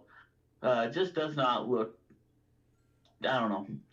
Anyway, Sonic Prime will consist of 24 episodes following Sonic on a high-octane adventure where the fate of the strange new multiverse rests in his gloved hands. With that might sound like familiar premise, the series is said to be more than just a race to save the universe, with the streamer known that Sonic will ultimately find himself on a journey of self-discovery and redemption. Animated series is a collaboration between Sega and Wired Brain. Yeah, remember Wired Brain? They used to be known as Deke. Remember that back in the day? Yeah. And then it was Cookie Jar, and now it is Wired Brain. And of course, Wired Brain is on YouTube. They have a lot of great content on there, like Shimajiro and Beyblade. Yeah. Let It Whip, and all the other stuff on Wired Brain. Yeah. But yeah, so Wired Brain Studio, we handling 2 companies jointly handling production, distribution, and license. Man of Action Entertainment of Van Tan fame will be serving as showrunners and executive producers of the project. And yeah, so obviously Sonic Prime, I don't know what you think about the concept, Luke, but it looks good. But It's good, yeah. hopefully they don't make Sonic stupid, because Sonic is our hero. We love him. You know, he's 30. We don't need him to be stupid. We need him to be a hero for everybody, for the kids of the generation. Exactly. You know, just like what Warner Brothers did to Teen Titans when they made Teen Titans grow and they made them stupid. Yeah, I'm like, really? You're gonna turn all lovely heroes into stupid who don't want to save the world and whatnot, and they want to. I mean, is this how you want? Is this what we really need? Yeah, I mean, do we really need to see all this nonsense? Well, that. I mean, get a grip, guys. Yeah, We don't need to see that We don't need to see this. Okay. crap. Yeah, I know. But it looks neat, and we'll have to wait and see more about Sonic Prime. Because it is coming out next year, and like I said, next year is going to be big for Sonic, because the sequel's coming out, the movie, which I can't wait. Yeah. Can't wait to see Tails and Knuckles the Echidna. I know Billy doesn't like Knuckles, but for Sonic Knuckles, he's actually pretty good in that game. I'm not gonna lie, because that's one of my favorite games on the Genesis, without a doubt. No buts about it. It is the greatest game ever made, and it has an awesome soundtrack. Because you know what, guys? For over 30 years, not only Sonic had great games on the Genesis, but the walking amazing soundtrack to put into the icon of the whole thing. 30 freaking years, and of course, you get the best music in any Sonic game. And my overall favorite Sonic game music is probably Sonic Knuckles and probably Sonic 3D Blast, which not a lot of people like, but the music is one of the best. And the reason why I say that, because it's the last Sonic game that was on the Genesis back in November of 1996. So Luke was 1 year old when the game came out in 1996. And I didn't know it was the last Sonic game, but it is. It was officially the end of the Sonic game on the Sega Genesis. Go figure, right? Yeah. And they also made, and by the way, Luke, I don't know if you knew this, but they also did a compilation where they did a 3-in-1, which means you get 2 Sonic games and Dr. Robotnik's Mean Bean Machine. And that was part of the Sonic Classics compilation. And that was the last time that we've seen Sonic in the thing, because it's not a new game, nothing like that. It's just a collection of 2 Sonic games that were huge hits, and then you got the puzzle game that was trying to be more like Dr. Mario, which was Dr. Robotnik's Mean Bean Machine. So that's your 3-in-1, and that game, or the compilation rather, came out in 1997. Wow. And the Genesis came out in 89. So yes, they were making games on Genesis back in 97. It's just not a lot, because they were going to Sega Saturn. Look what happened to that. But yeah, so Sonic Classics, that was actually a game I wanted on my Genesis, but I never got it. Because I remember it at Walmart, like, oh, hey, look, there's a Sonic game on the Genesis. And I never got it. But I'm glad I didn't, because it's just something that, okay, they didn't have Sonic Knuckles, they didn't have Sonic 3, and I'm like, what was the point of having, 2 Sonic games and a puzzle game? That's not really what we want, because, Sonic Classics is one of those oddities of a video game that came out in 97. I mean, go figure. Go figure. So, that's Sonic Prime. My last one I'm going to talk about, and you guys are going to be howling and be singing like there's nobody else stopping you. Because, ladies and gentlemen, I want to let you all know that Microsoft has officially announced Windows Windows 11. That's right, Windows freaking 11. Mm-hmm. And many people thought that Windows 10 was going to be the last Windows. Nope. No. Nope. Not Windows 10. And whoever said that was going to be the last version of Windows, do me a favor. Don't ever be part of Windows. Just don't say anything that, this is going to be the last version of Windows, and that means no more Windows. What, are you freaking kidding me with this nonsense? Do I really want to listen to that foolish tomfoolery nonsense? I mean, God. Right, Luke? Bits and pieces, yes. But anyway. I mean, just a full of nonsense. No, I'm not talking about Zapman18. No, I never say any. I would never say anything bad about Zapman18 DC. Yeah, I agree, Josh. Yeah. Because Zapman18, he was the inspiration of me and Billy. Bring back Take Your Pick and do it and Take Your Pick live. Yeah, I agree. It's the other Zach that's on Discord. Yeah, I agree. I don't. But no, it's not the Zapman18 because he was awesome. I miss that kid. I miss that kid as well. He was phenomenal, and he had a lot of heart in him. And he was the inspiration of everybody who loved life, loved his friends, and wanted to do what he wanted to do ever since while he was in school. Yeah. And Zapman18 was the person that really inspired all of us to really enjoy his sense of humor and his enjoyment of life. And Zapman18 is awesome, no doubt.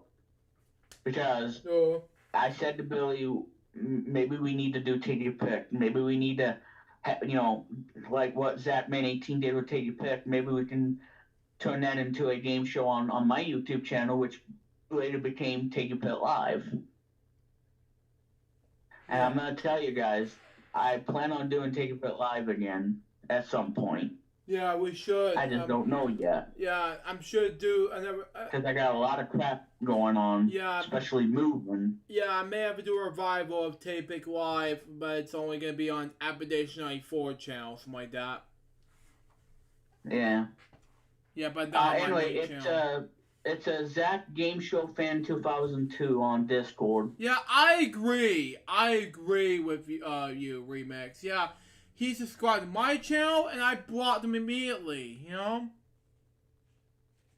It's Zach the Game Show Fan 2002. And I agree with David at one point. He said, he just told me rumors about him, and I just blocked him immediately. And I don't know what to do. But the thing is, I don't talk rants anymore. Most recently, I just blocked. And he said, Mitchell Hildock, subscribe to my channel, and I don't like it one bit at all. Well, all of this is making me thirsty.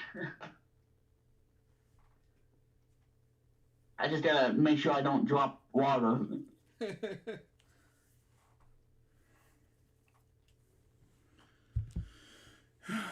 Just to wet my throat a bit. Yeah. Excuse me. So, anyway, Microsoft announced Windows 11.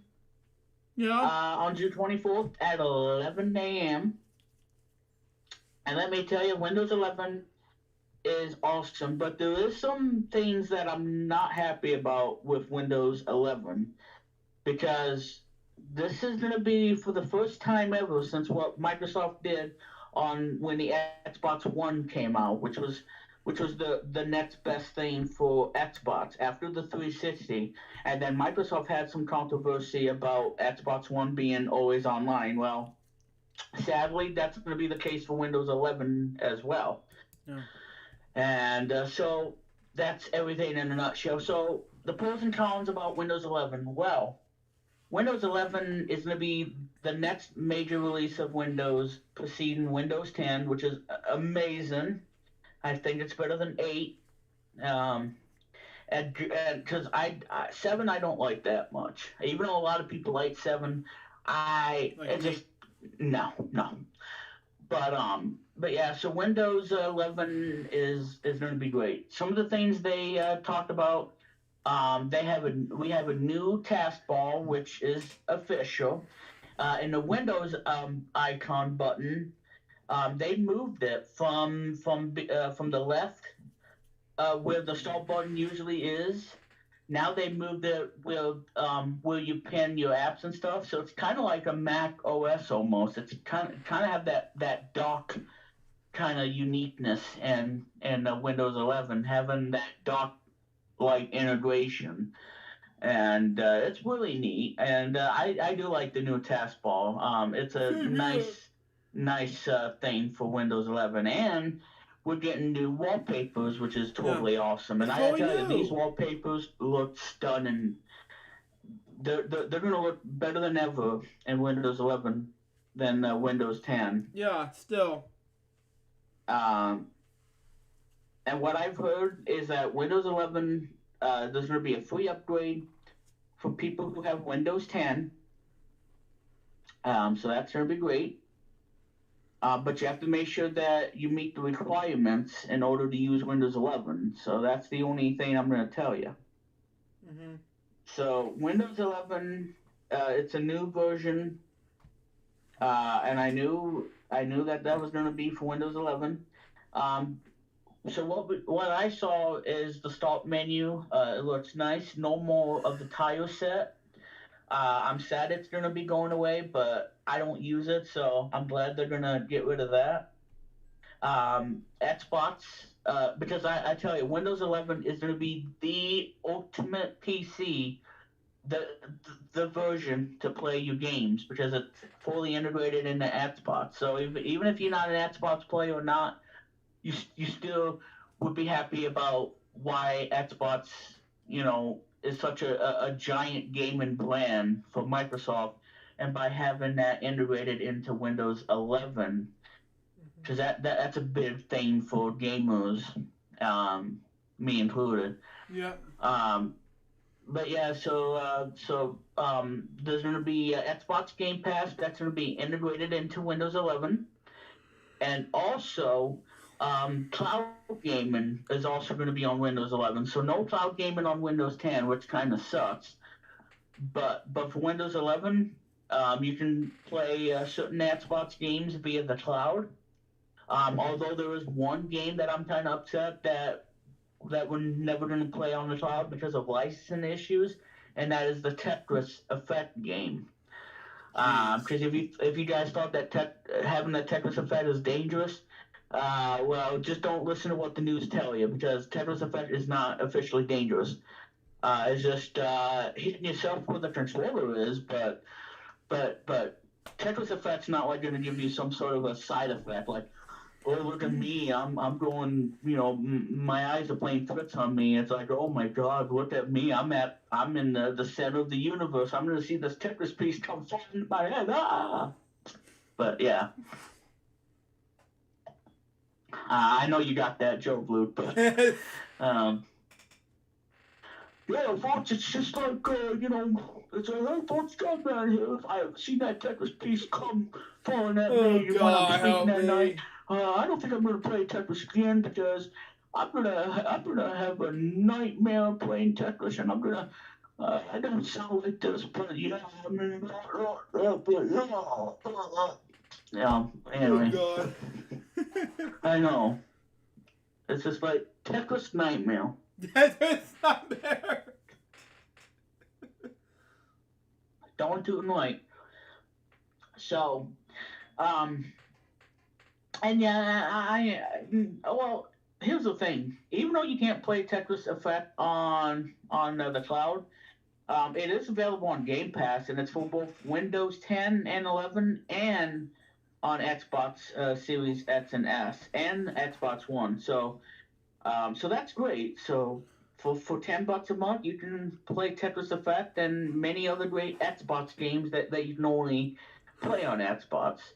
Um, but yeah, so now, ladies and gentlemen, with that being said, yeah, Windows 11 is awesome. Now, here are some things that doesn't make a lot of sense to me at all. Number one, when you get a new computer and you get into the setup screen, you have to be connected to the internet. There's no way for you to set up the computer without having internet. If you don't have internet connection, you're screwed, and you can't use Windows 11. So this is for the home version. The pro version will probably let you skip it, but for the home edition, um, no, you have to have an internet connection, and you also need to have a Microsoft account. So I don't think that you're going to be able to do local account anymore. So that means you can't just use the computer without having a Microsoft account. So that kind of stinks because because what if you don't have a Microsoft account and you want to use Windows? Well, they'll be like, too bad. It's either that or just don't use our product. So I think that's really mean because It's very because mean. Windows 10 is a phenomenal success for Microsoft, and for them to kind of do what they did with the Xbox One, it makes no sense. I'm like, okay, well, what if you don't have internet? And what if you have spotty internet? Then what the heck are you gonna do? I mean, you're gonna, you know, I don't know, smash it with a sledgehammer, and then buy a Mac instead. I mean, I don't know what you would do with that. Oh God. So, I was just letting him. so that's yeah, Luke. I saw I was just letting him. Yeah. Go ahead. But yeah, so that's probably the thing I really don't like about Windows 11 is that you gotta have online to set this up. But from what I've heard, it's only for the setup. And then once you set it all up, then you can go offline and do the things you normally do on Windows. Uh-huh. So it's good. But again, if you don't have an internet connection when you set it up for the first time, then you're screwed. Mm-hmm. So you pretty much can't do that. No. And that kind of stinks because It again, stinks. Windows 11 is awesome. No, don't get me wrong, but there is some issues that's gonna keep me away from doing Windows 11 because like I said, if you buy a new PC with Windows 11, then you're gonna need an internet connection, and I don't know. It's a mess, but I hope Microsoft listens to us and give the feedback because we should be the voice of why we use Windows. So we should have a voice by saying, hey, we don't like what you're doing to Windows. You need to, because like I said, Windows is 35 35 or whatever, and since 85, and you guys don't need 36. to screw up Windows. I want the Windows that we're used to known, and we want Windows to be like Windows, and we want to do the things we love to do on our machines, like doing productivity, because that's what I'm using it for, is productivity and creativity. And that's what, and gamers who want to play games and stuff, we want to use Windows, and we really need, because like I said, we love Windows, but we don't want you to shove it down on our throats and tell us that, we're going to need internet and whatnot. So hopefully Microsoft listens to the feedback, because it's very important. Because you got Mac OS 11 coming out in the fall as a free upgrade, and you don't need internet, obviously, to set it up. But I think Microsoft really needs to listen to us and give us the voice and let us speak loudly about the things we don't like about Windows 11 and what they need to do to fix it. Because that's what needs to happen if people want to use Windows 11, on the machines, on the PCs that they buy. Because I have Windows 10 Pro and I love it. I like Windows 10. Yeah. And I just hope that that Microsoft can figure a way to not get backlash because what they did with Xbox One and like you must be online at all times in order to use the Xbox and there was a lot of heat and that's why Sony came out and said no you don't need online to use PS4 you can play the games like you normally do and we want you to play our games because we think that we provide the best games for our customers. Yeah. And that's what Microsoft needs to do. They need, just like I said, I love Microsoft. Office is awesome because I use PowerPoint a lot.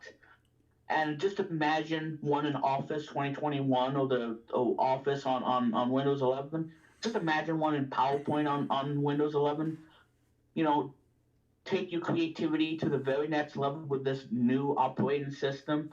Just think about the possibility of why we use your software, why we use your operating system, so we can create and to empower and to shape for a better future and stop with the nonsense. Because that's what Windows is all about. Mac included too. I mean, Yeah. because I said Windows 11 is a huge thing for Microsoft, and I love it. But again, they need to fit some things because I love it. I love everything about it. The taskbar looks great. The new taskbar and whatnot. The new start menu looks nice. Everything is nice in Windows 11. But what's not nice is telling us that you're gonna need internet to set it up. Yes. Otherwise, you can't set it up. Well, hopefully Microsoft. I hope they provide feedback and listen to us customers who use the products. And Apple does a great job listening. Giving feedback and listening to the customers. That's what Microsoft needs to do with Windows 11. Yeah. Because otherwise, people are going to be so upset and they're going to just buy a MacBook or a Mac Mini or an iMac with Mac OS 11, and they want to use it when they don't have internet connection, and they're not being forced what to do. Yeah. So that, to me, everybody, that's my whole pros and cons about Windows 11. So the pros, the new taskbar is great, love it. The wallpapers are stunning. Xbox integration and being built for gamers is a key. And just overall, I love the start menu and I love everything about it. And it looks fresh, exciting, and the next bold new step into Windows 11. And it's just awesome in my book. And again, the cons. You're gonna need an internet connection when you get into the setup screen, and Microsoft account, and drop in the local account support. That's kind of a bummer. So other than that, Windows 11 is amazing, but there are some things that I want Microsoft to fix, and they need to fix it because otherwise, this is gonna be a bust for Microsoft. This is gonna be a bust because Windows came out in '85 and they really need to do something about it. Yeah, exactly. And with that, that's my topics. That's everything I have to talk about for Windows 11.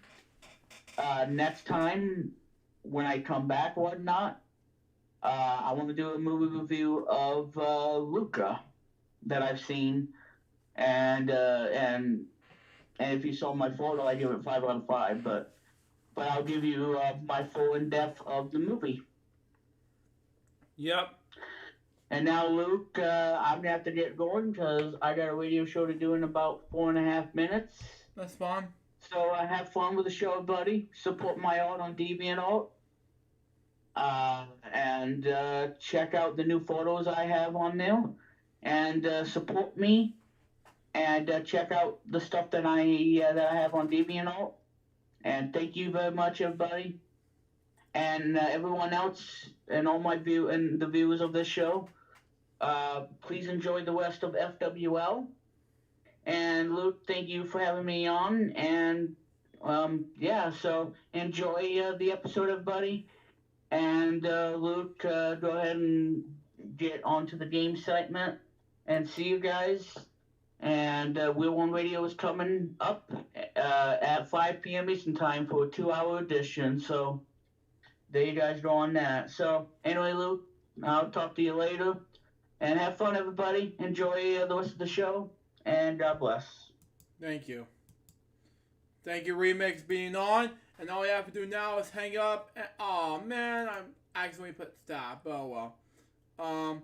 Anyway, let's get to the game segments now. And all you have to do now is complete the let's do cool math game stuff. And let's just do like Hangman, tic-tac-toe, and I'm not gonna do 2048 today, so let's do it now. So we got, shall we? So we got.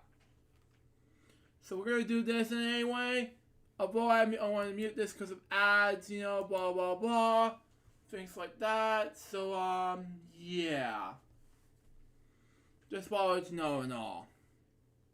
But anyway, it's gonna be a good thing. But overall, it's gonna be a good thing in any way. Once Josh gets in our topics, I'm just gonna go ahead and get this ready, you know. But yeah, just wanted to know once I finish this game segment, it's excitement. But anyway. Oh, come on. We're in the countdown mode right now. We're not ready for this.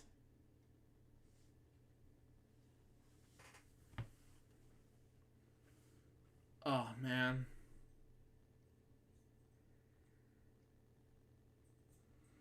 Oh. No. Okay. It's still Owen, folks. Stand by. While we wait, we'll still have like 5 seconds left anyway.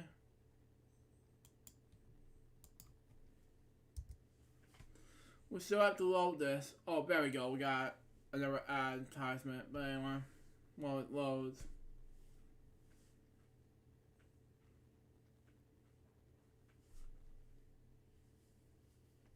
Oh. Okay. It's not bad.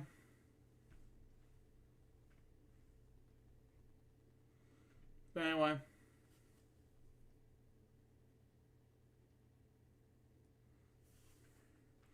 Come on, there we go. Got it. Okay, there we go. Got it. Okay.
Oh man.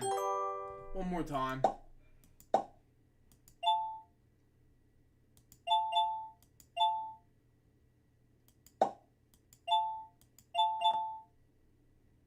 Pistachios.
What was it? Vivid! It was January. Oh well. Okay. Save 18, but okay. Not bad. Had to do game stuff's up next. And I was supposed to do tic-tac-toe, but I have to wait till next week. But oh well. I'll try anyway. Scroll to go around Aerosmith and buy put customs on there. But oh well. Okay, that's fine. Just want to make sure. But it's gonna be a hard thing for you to do, but that's just fine, Josh. But okay.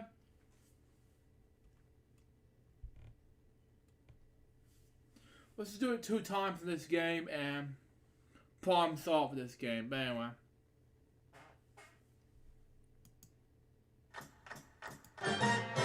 Welcome to the money cards. Your bank starts at $10,000 and you'll make a bet and then tell me whether you think the next card is higher or lower. Alright, let's see. Next card, higher than a 4. Oh! Let's pretend this didn't happen and let's... Alright, now it's time to place a bet and then tell me whether you think the next card is higher or lower. I suppose there's nowhere to go but up, so higher than a 2? That was a fail. Absolutely right. So far you have $20,000. Okay, yeah, let's get rid of this card. Okay, the card has changed. Place your bet. Is the next card lower than an 8? Fortune the progress is taking a while, so bear with me, okay? Absolutely right. Alright, in your bank you have $30,000. Higher than a 3? Yes! Alright, in your bank you have $60,000. Okay, let's give it a go. Is the next card lower than a 9? Yes! You got it! Alright, place your bet. How much do you want to risk of your $90,000? Okay, yeah. Makes a whole lot of sense. Let's see if you're right. Is the next card higher than a 2? You did it! Yes! This is the last card, so you have to bet at least half of your 100... Alright, let's see. Next card, higher than a 4? Yes! Absolutely! And that's it. Well done. Here's your final total. $360,000. Yeah, if I was going to take a pick, but oh well, I try anyway. Let's play Deal or No Deal. But, you know, that's just me. We'll have to do it some other time, but that's just me. Okay, play now. We'll figure things out real quick, and I don't know how much time we'll have to do FWO, but that's just me. But, you know, that's just me, of course. As soon as I get done with this side, then we'll just do that, and we'll get something accomplished here.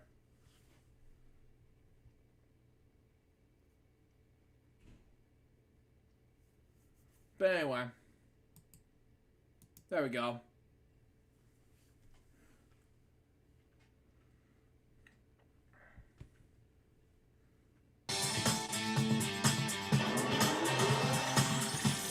My age.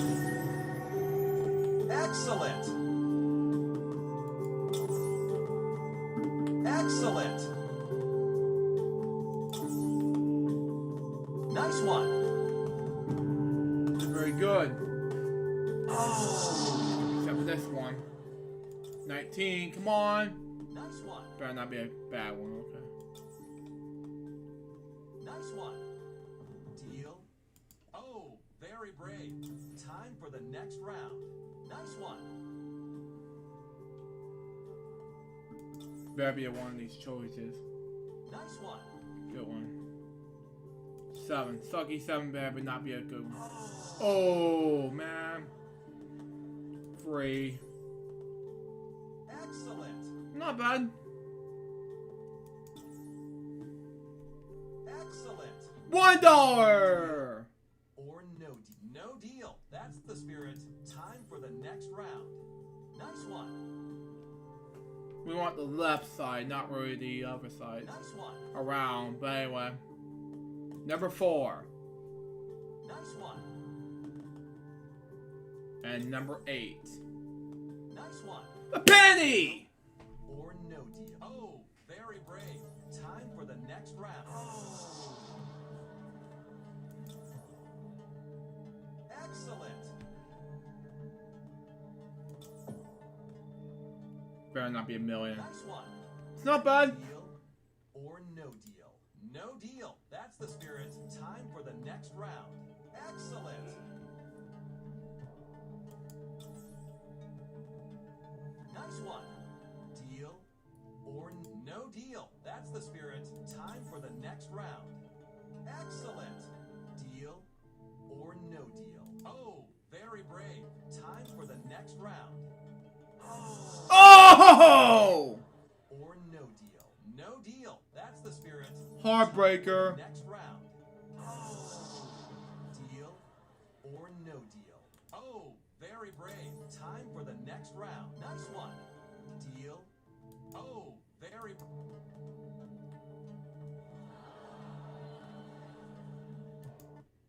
Oh well. At least we tried though with this heartbreaking loss, but well, I shouldn't switch cases.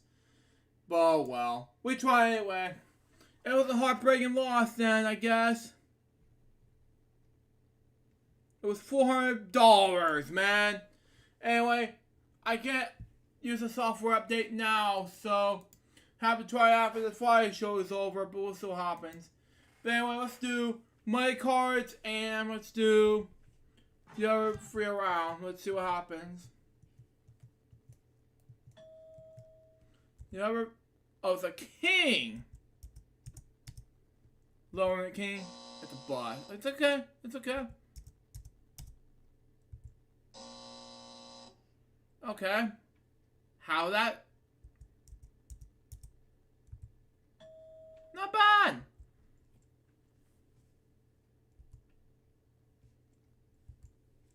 The jack. Lower.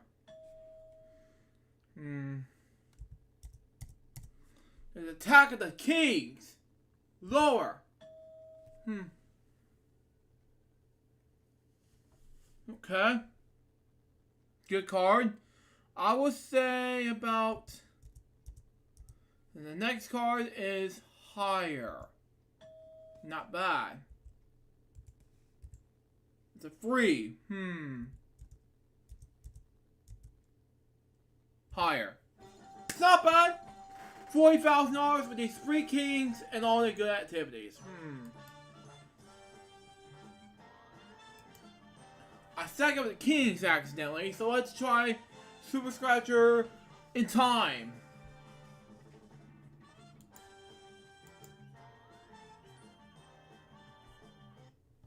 See here. That wasn't it. Okay. 15.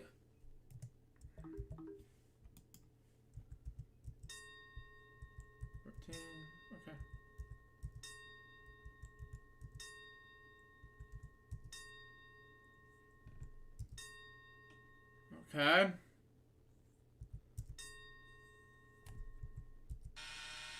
Okay, never mind. 9.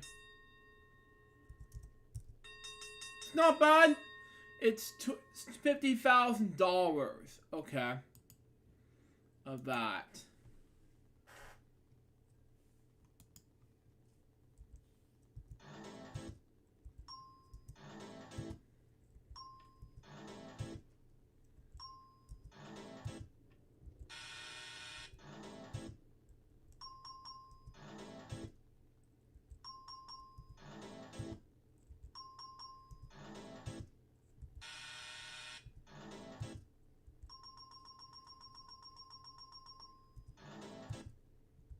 Oh well. Home stretch time, and we're gonna pick a 3. Not bad. 1. 7. Oh, that's the wrong card. Okay. 2. Okay. 8. Okay. 3. Okay. Okay, we gotta choose the right cards. 9. One more, I win 50,000. 12. Ooh, okay, neck. 6. One more of his necks. And I'll win 10,000s. And 50,000 or whatever it was. 5. And there's one more up the grabs. 4, 10, 11. 4. Ooh, man! 50,000, man. Let's quit this now and get that right. Wow, not good. Yeah, I agree with Josh, you know. And we got I was supposed to do OBMU stuff today, but I just figured, you know what? Screw it. I will do it next week, but you know, that's just me. Let's just do Wheel of Fortune for the PS4 today. So let's do it now. So we got, shall we? So we got.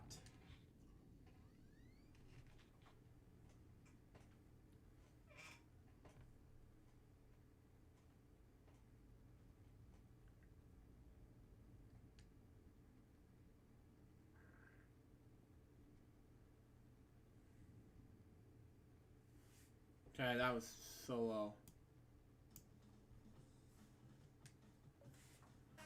My volume's too low for the volume to hear the game. Okay.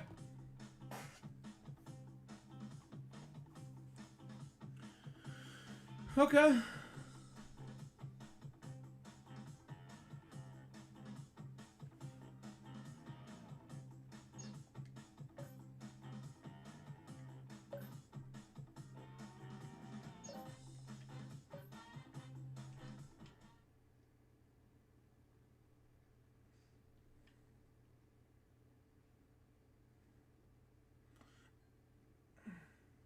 Yeah, because I will join the call right before the note starts. Okay.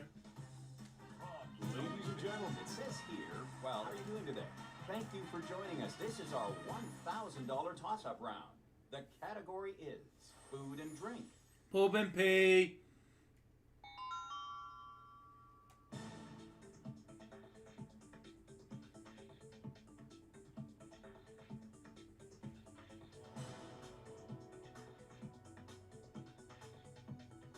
It sounds like you're ready to solve. Go ahead.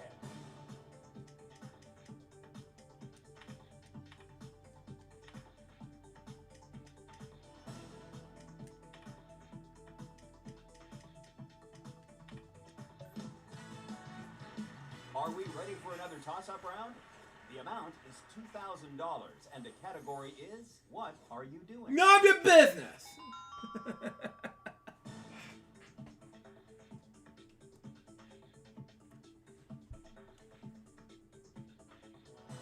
Doing something. Contestant number 1, go ahead. I know what this is now.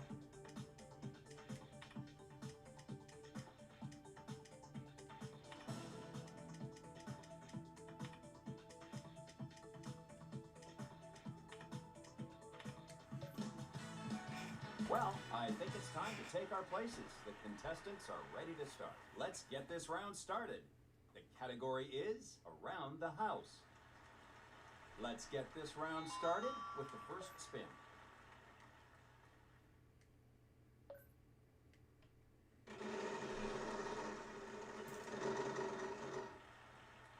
$650. Will we get any help on?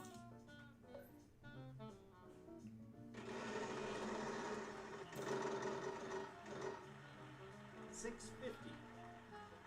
Unfortunately, that's...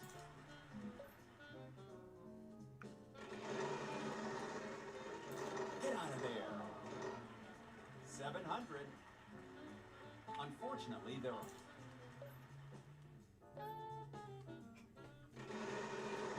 None of your business, host. Yeah, I agree. 700. Wow, not a sink.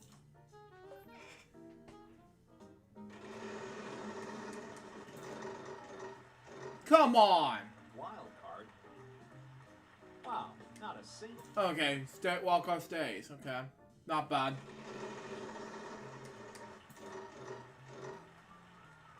650. Yes, we have some. That's a fair bit of cash.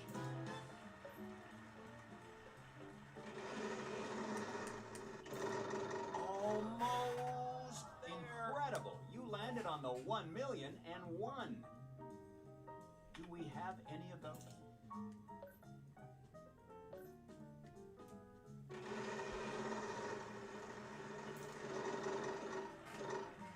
$700. Yes, we have some. Not bad. You've got quite a bit of money now. Sure, you can buy a vowel. Unfortunately, that's...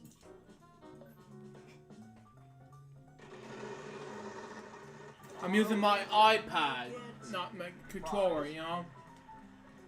We have one. You can pick up that. I'm using my controller. Or you can buy a vowel. Yes, we have some.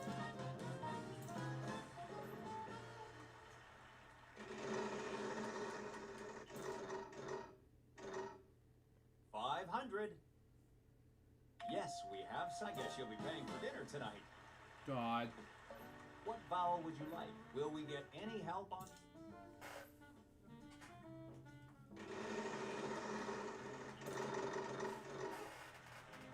$600. Will we get any help? If you'd like to buy a vowel, yes, we have some. Sure, you can buy. We have one eye. Why don't you go ahead and tell us the answer? Wow, that is incredible. How did you come up with that? We don't want to keep our contestants waiting.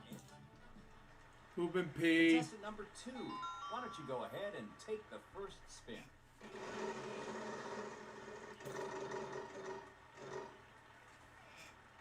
Ouch. The bank. First bankrupt of this game.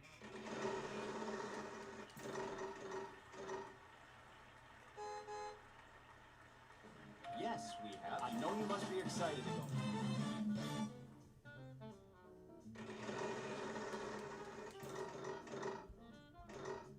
$550. No, we don't seem to have.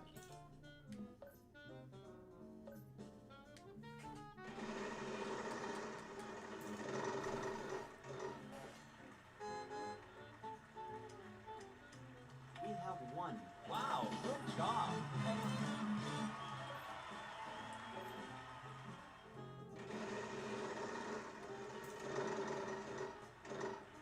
$650. Do we have any of those?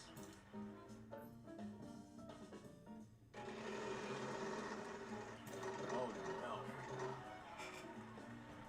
That's about as painful.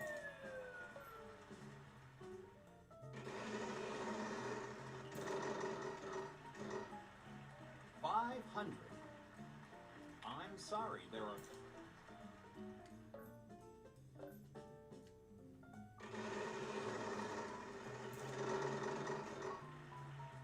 $550. Yes, we have some. Well, that is a healthy amount to add to your winnings tonight. You can certainly buy and have one each. You've certainly got them. Yes, we have some. Sure, you can buy. Yes, we have some on. Italian something. Oh, it's meatball. Okay. It's been close. Oh, okay. Yes, we have some. You landed on a card for amazing gift. This gift is worth $1,000. Okay. Italian meatball something. Get out of there. $900. Good job. Keep that going, and you'll be heading home a winner tonight. Also, anybody heard of Colonel I, Joe Redx? I have no idea what this song is. 650. Yeah, okay, We have one. Good job. Keep that going, and you'll be heading home a winner tonight. oh boy, I have no what's this.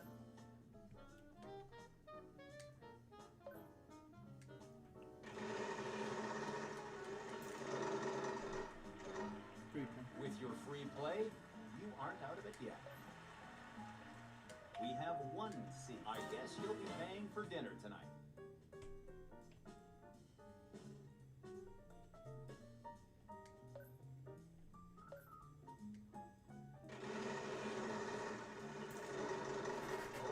Oh, incredible. You landed on the $1 million and won. I know what it says. We have won a fantastic. You must be very happy right now. I know I would be. Contestant number 1, your chance to solve.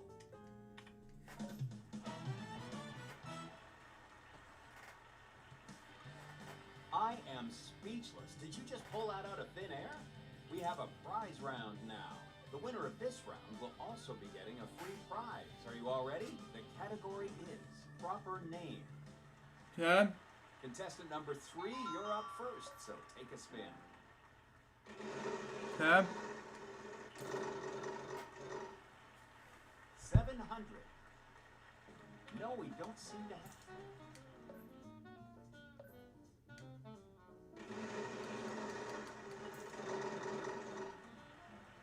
$500.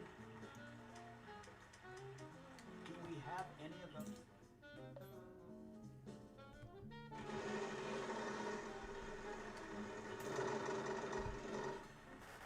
$600. Unfortunately, that.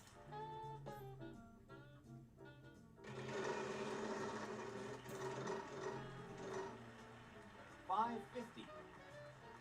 Will we get any help?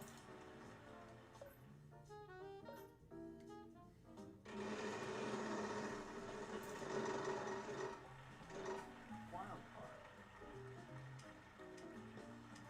We have one. And did you pick up that wild card? As always, I want to remind you that you have the ability to use that wild card.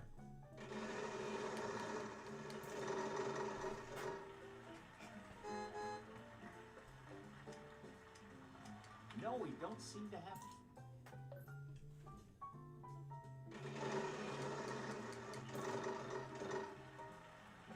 $800. Yes, we have. Well, that is a healthy amount. If you'd like to buy a vowel, yes, we have some.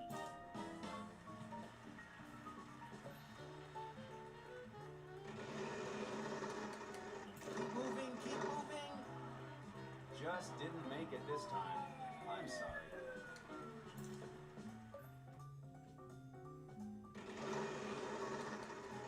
It's too close. That's too bad. Next contestant, it's your turn.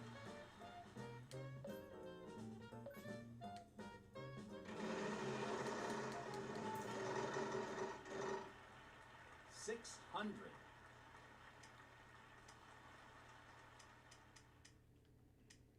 We have one. Now, don't go and spend all that at once now. I just want to remind you that you have a chance. Sure, you can buy a vowel. What would you? Yes, we have some.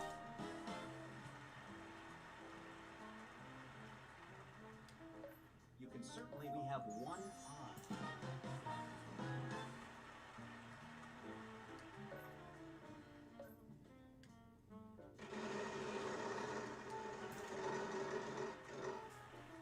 $650.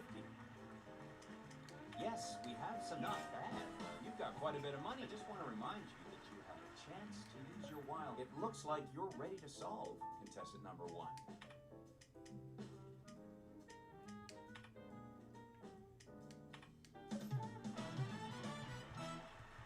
Okay. That was a good game you had there. You picked up some cash And of course, a prize. Are you interested in going to Hawaii? It's not bad. Aloha. Welcome to Hawaii. This is I've our been doing Hawaii $10,000 before. toss-up round. The category is, what are you doing? None of your business.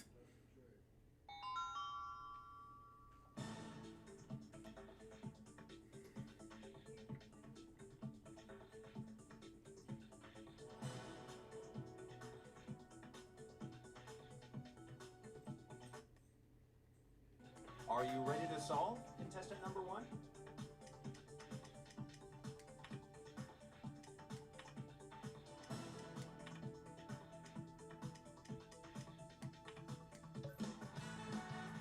Oh, it's Garfield. Yeah, I heard. Let's get this round started.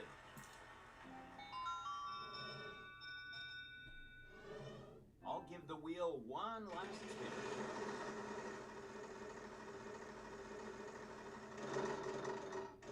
$1,800 a piece. Okay.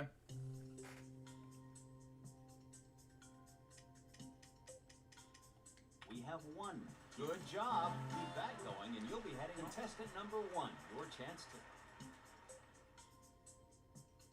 Unfortunately... Do we have any of those?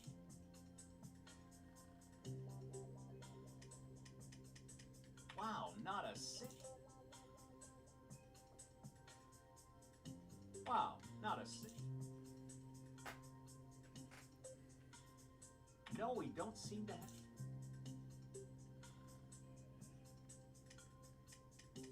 I'm sorry, there are. Unfortunately, there are.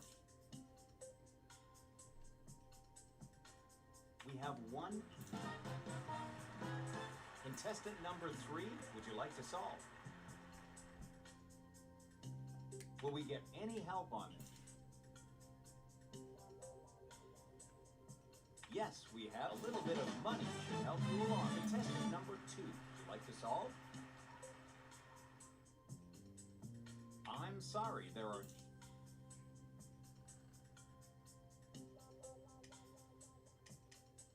Yes, we have some wine. Well, that is a healthy amount to add to your winnings tonight. Contestant number 1, would you like to solve?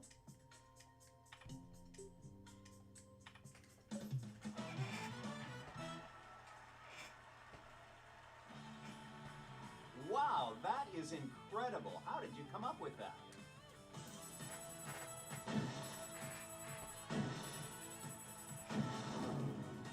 I think we're ready to start the book.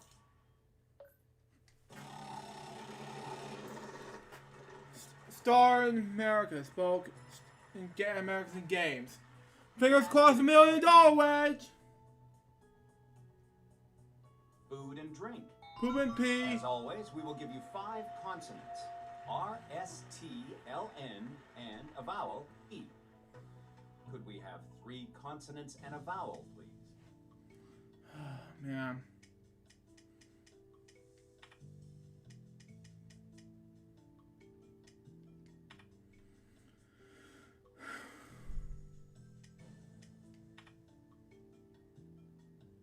I just want to remind you that you have a chance to use your wild card.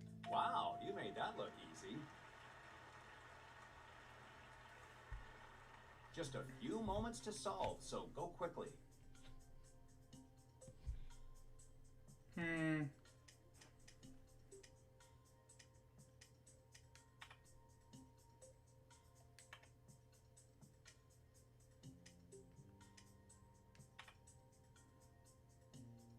What was it?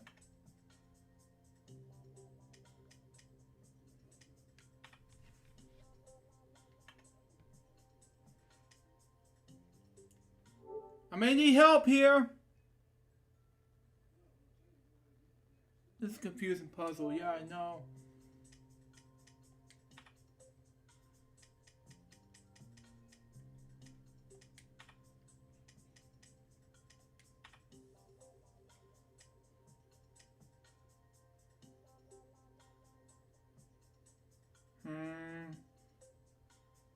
Unfortunately, you didn't win the bonus round. You're not going home empty-handed.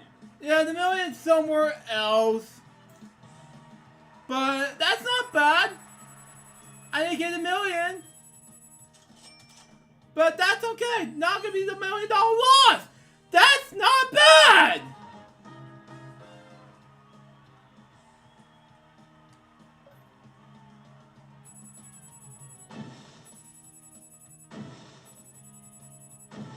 Okay. I thought it would be $1 million, but okay. Million was somewhere else. But okay.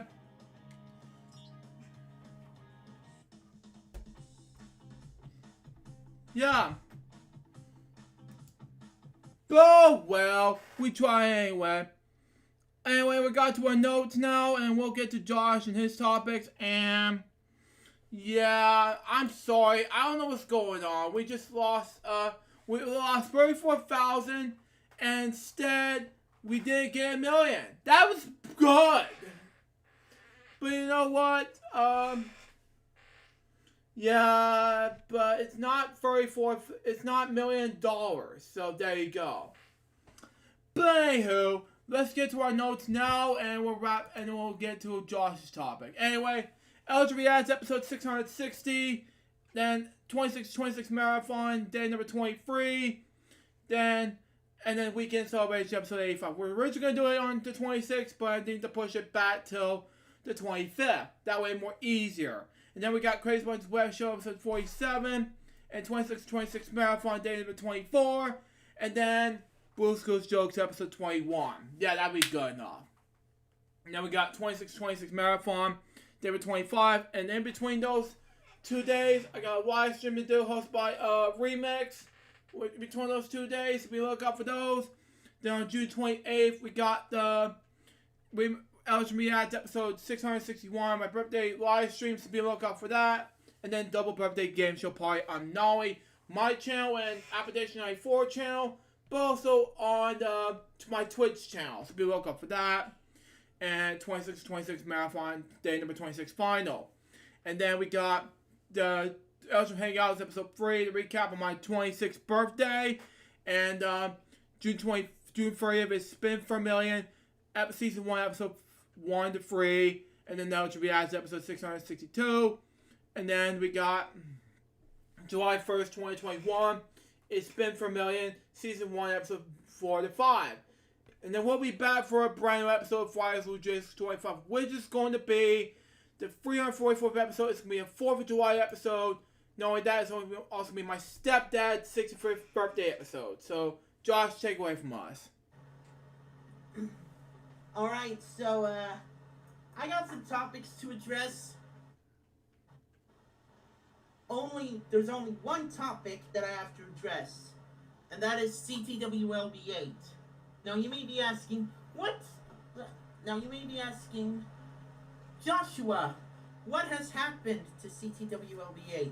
Well, I had to delete it because of a larger file size, because it was rendered in Wondershare Filmora. And I had to remake the video in Shotcut and rendered it into a video because it will have a larger file. So it has a less larger file size because it was rendered in Shotcut. I will probably upload that on the 3rd of July I will upload it to YouTube actually on the 3rd of July 2021, which is next week. So you guys are gonna have to be on the lookout for that. And that's all my topics for the sake of this episode, since I got nothing else to say. Thank you, Josh. Anyways, guys, that was his birthday / launch date, the 25th episode of FWL. Hope you enjoy it. Stay tuned for the next one. It's going to be the 4th of July episode, my stepdad's 65th birthday episode of FWL. Till next time, so Joe's goodbye. Peace out, baby. Get more episodes, guys, very soon. Till then, Jefferson out. See ya. Bye.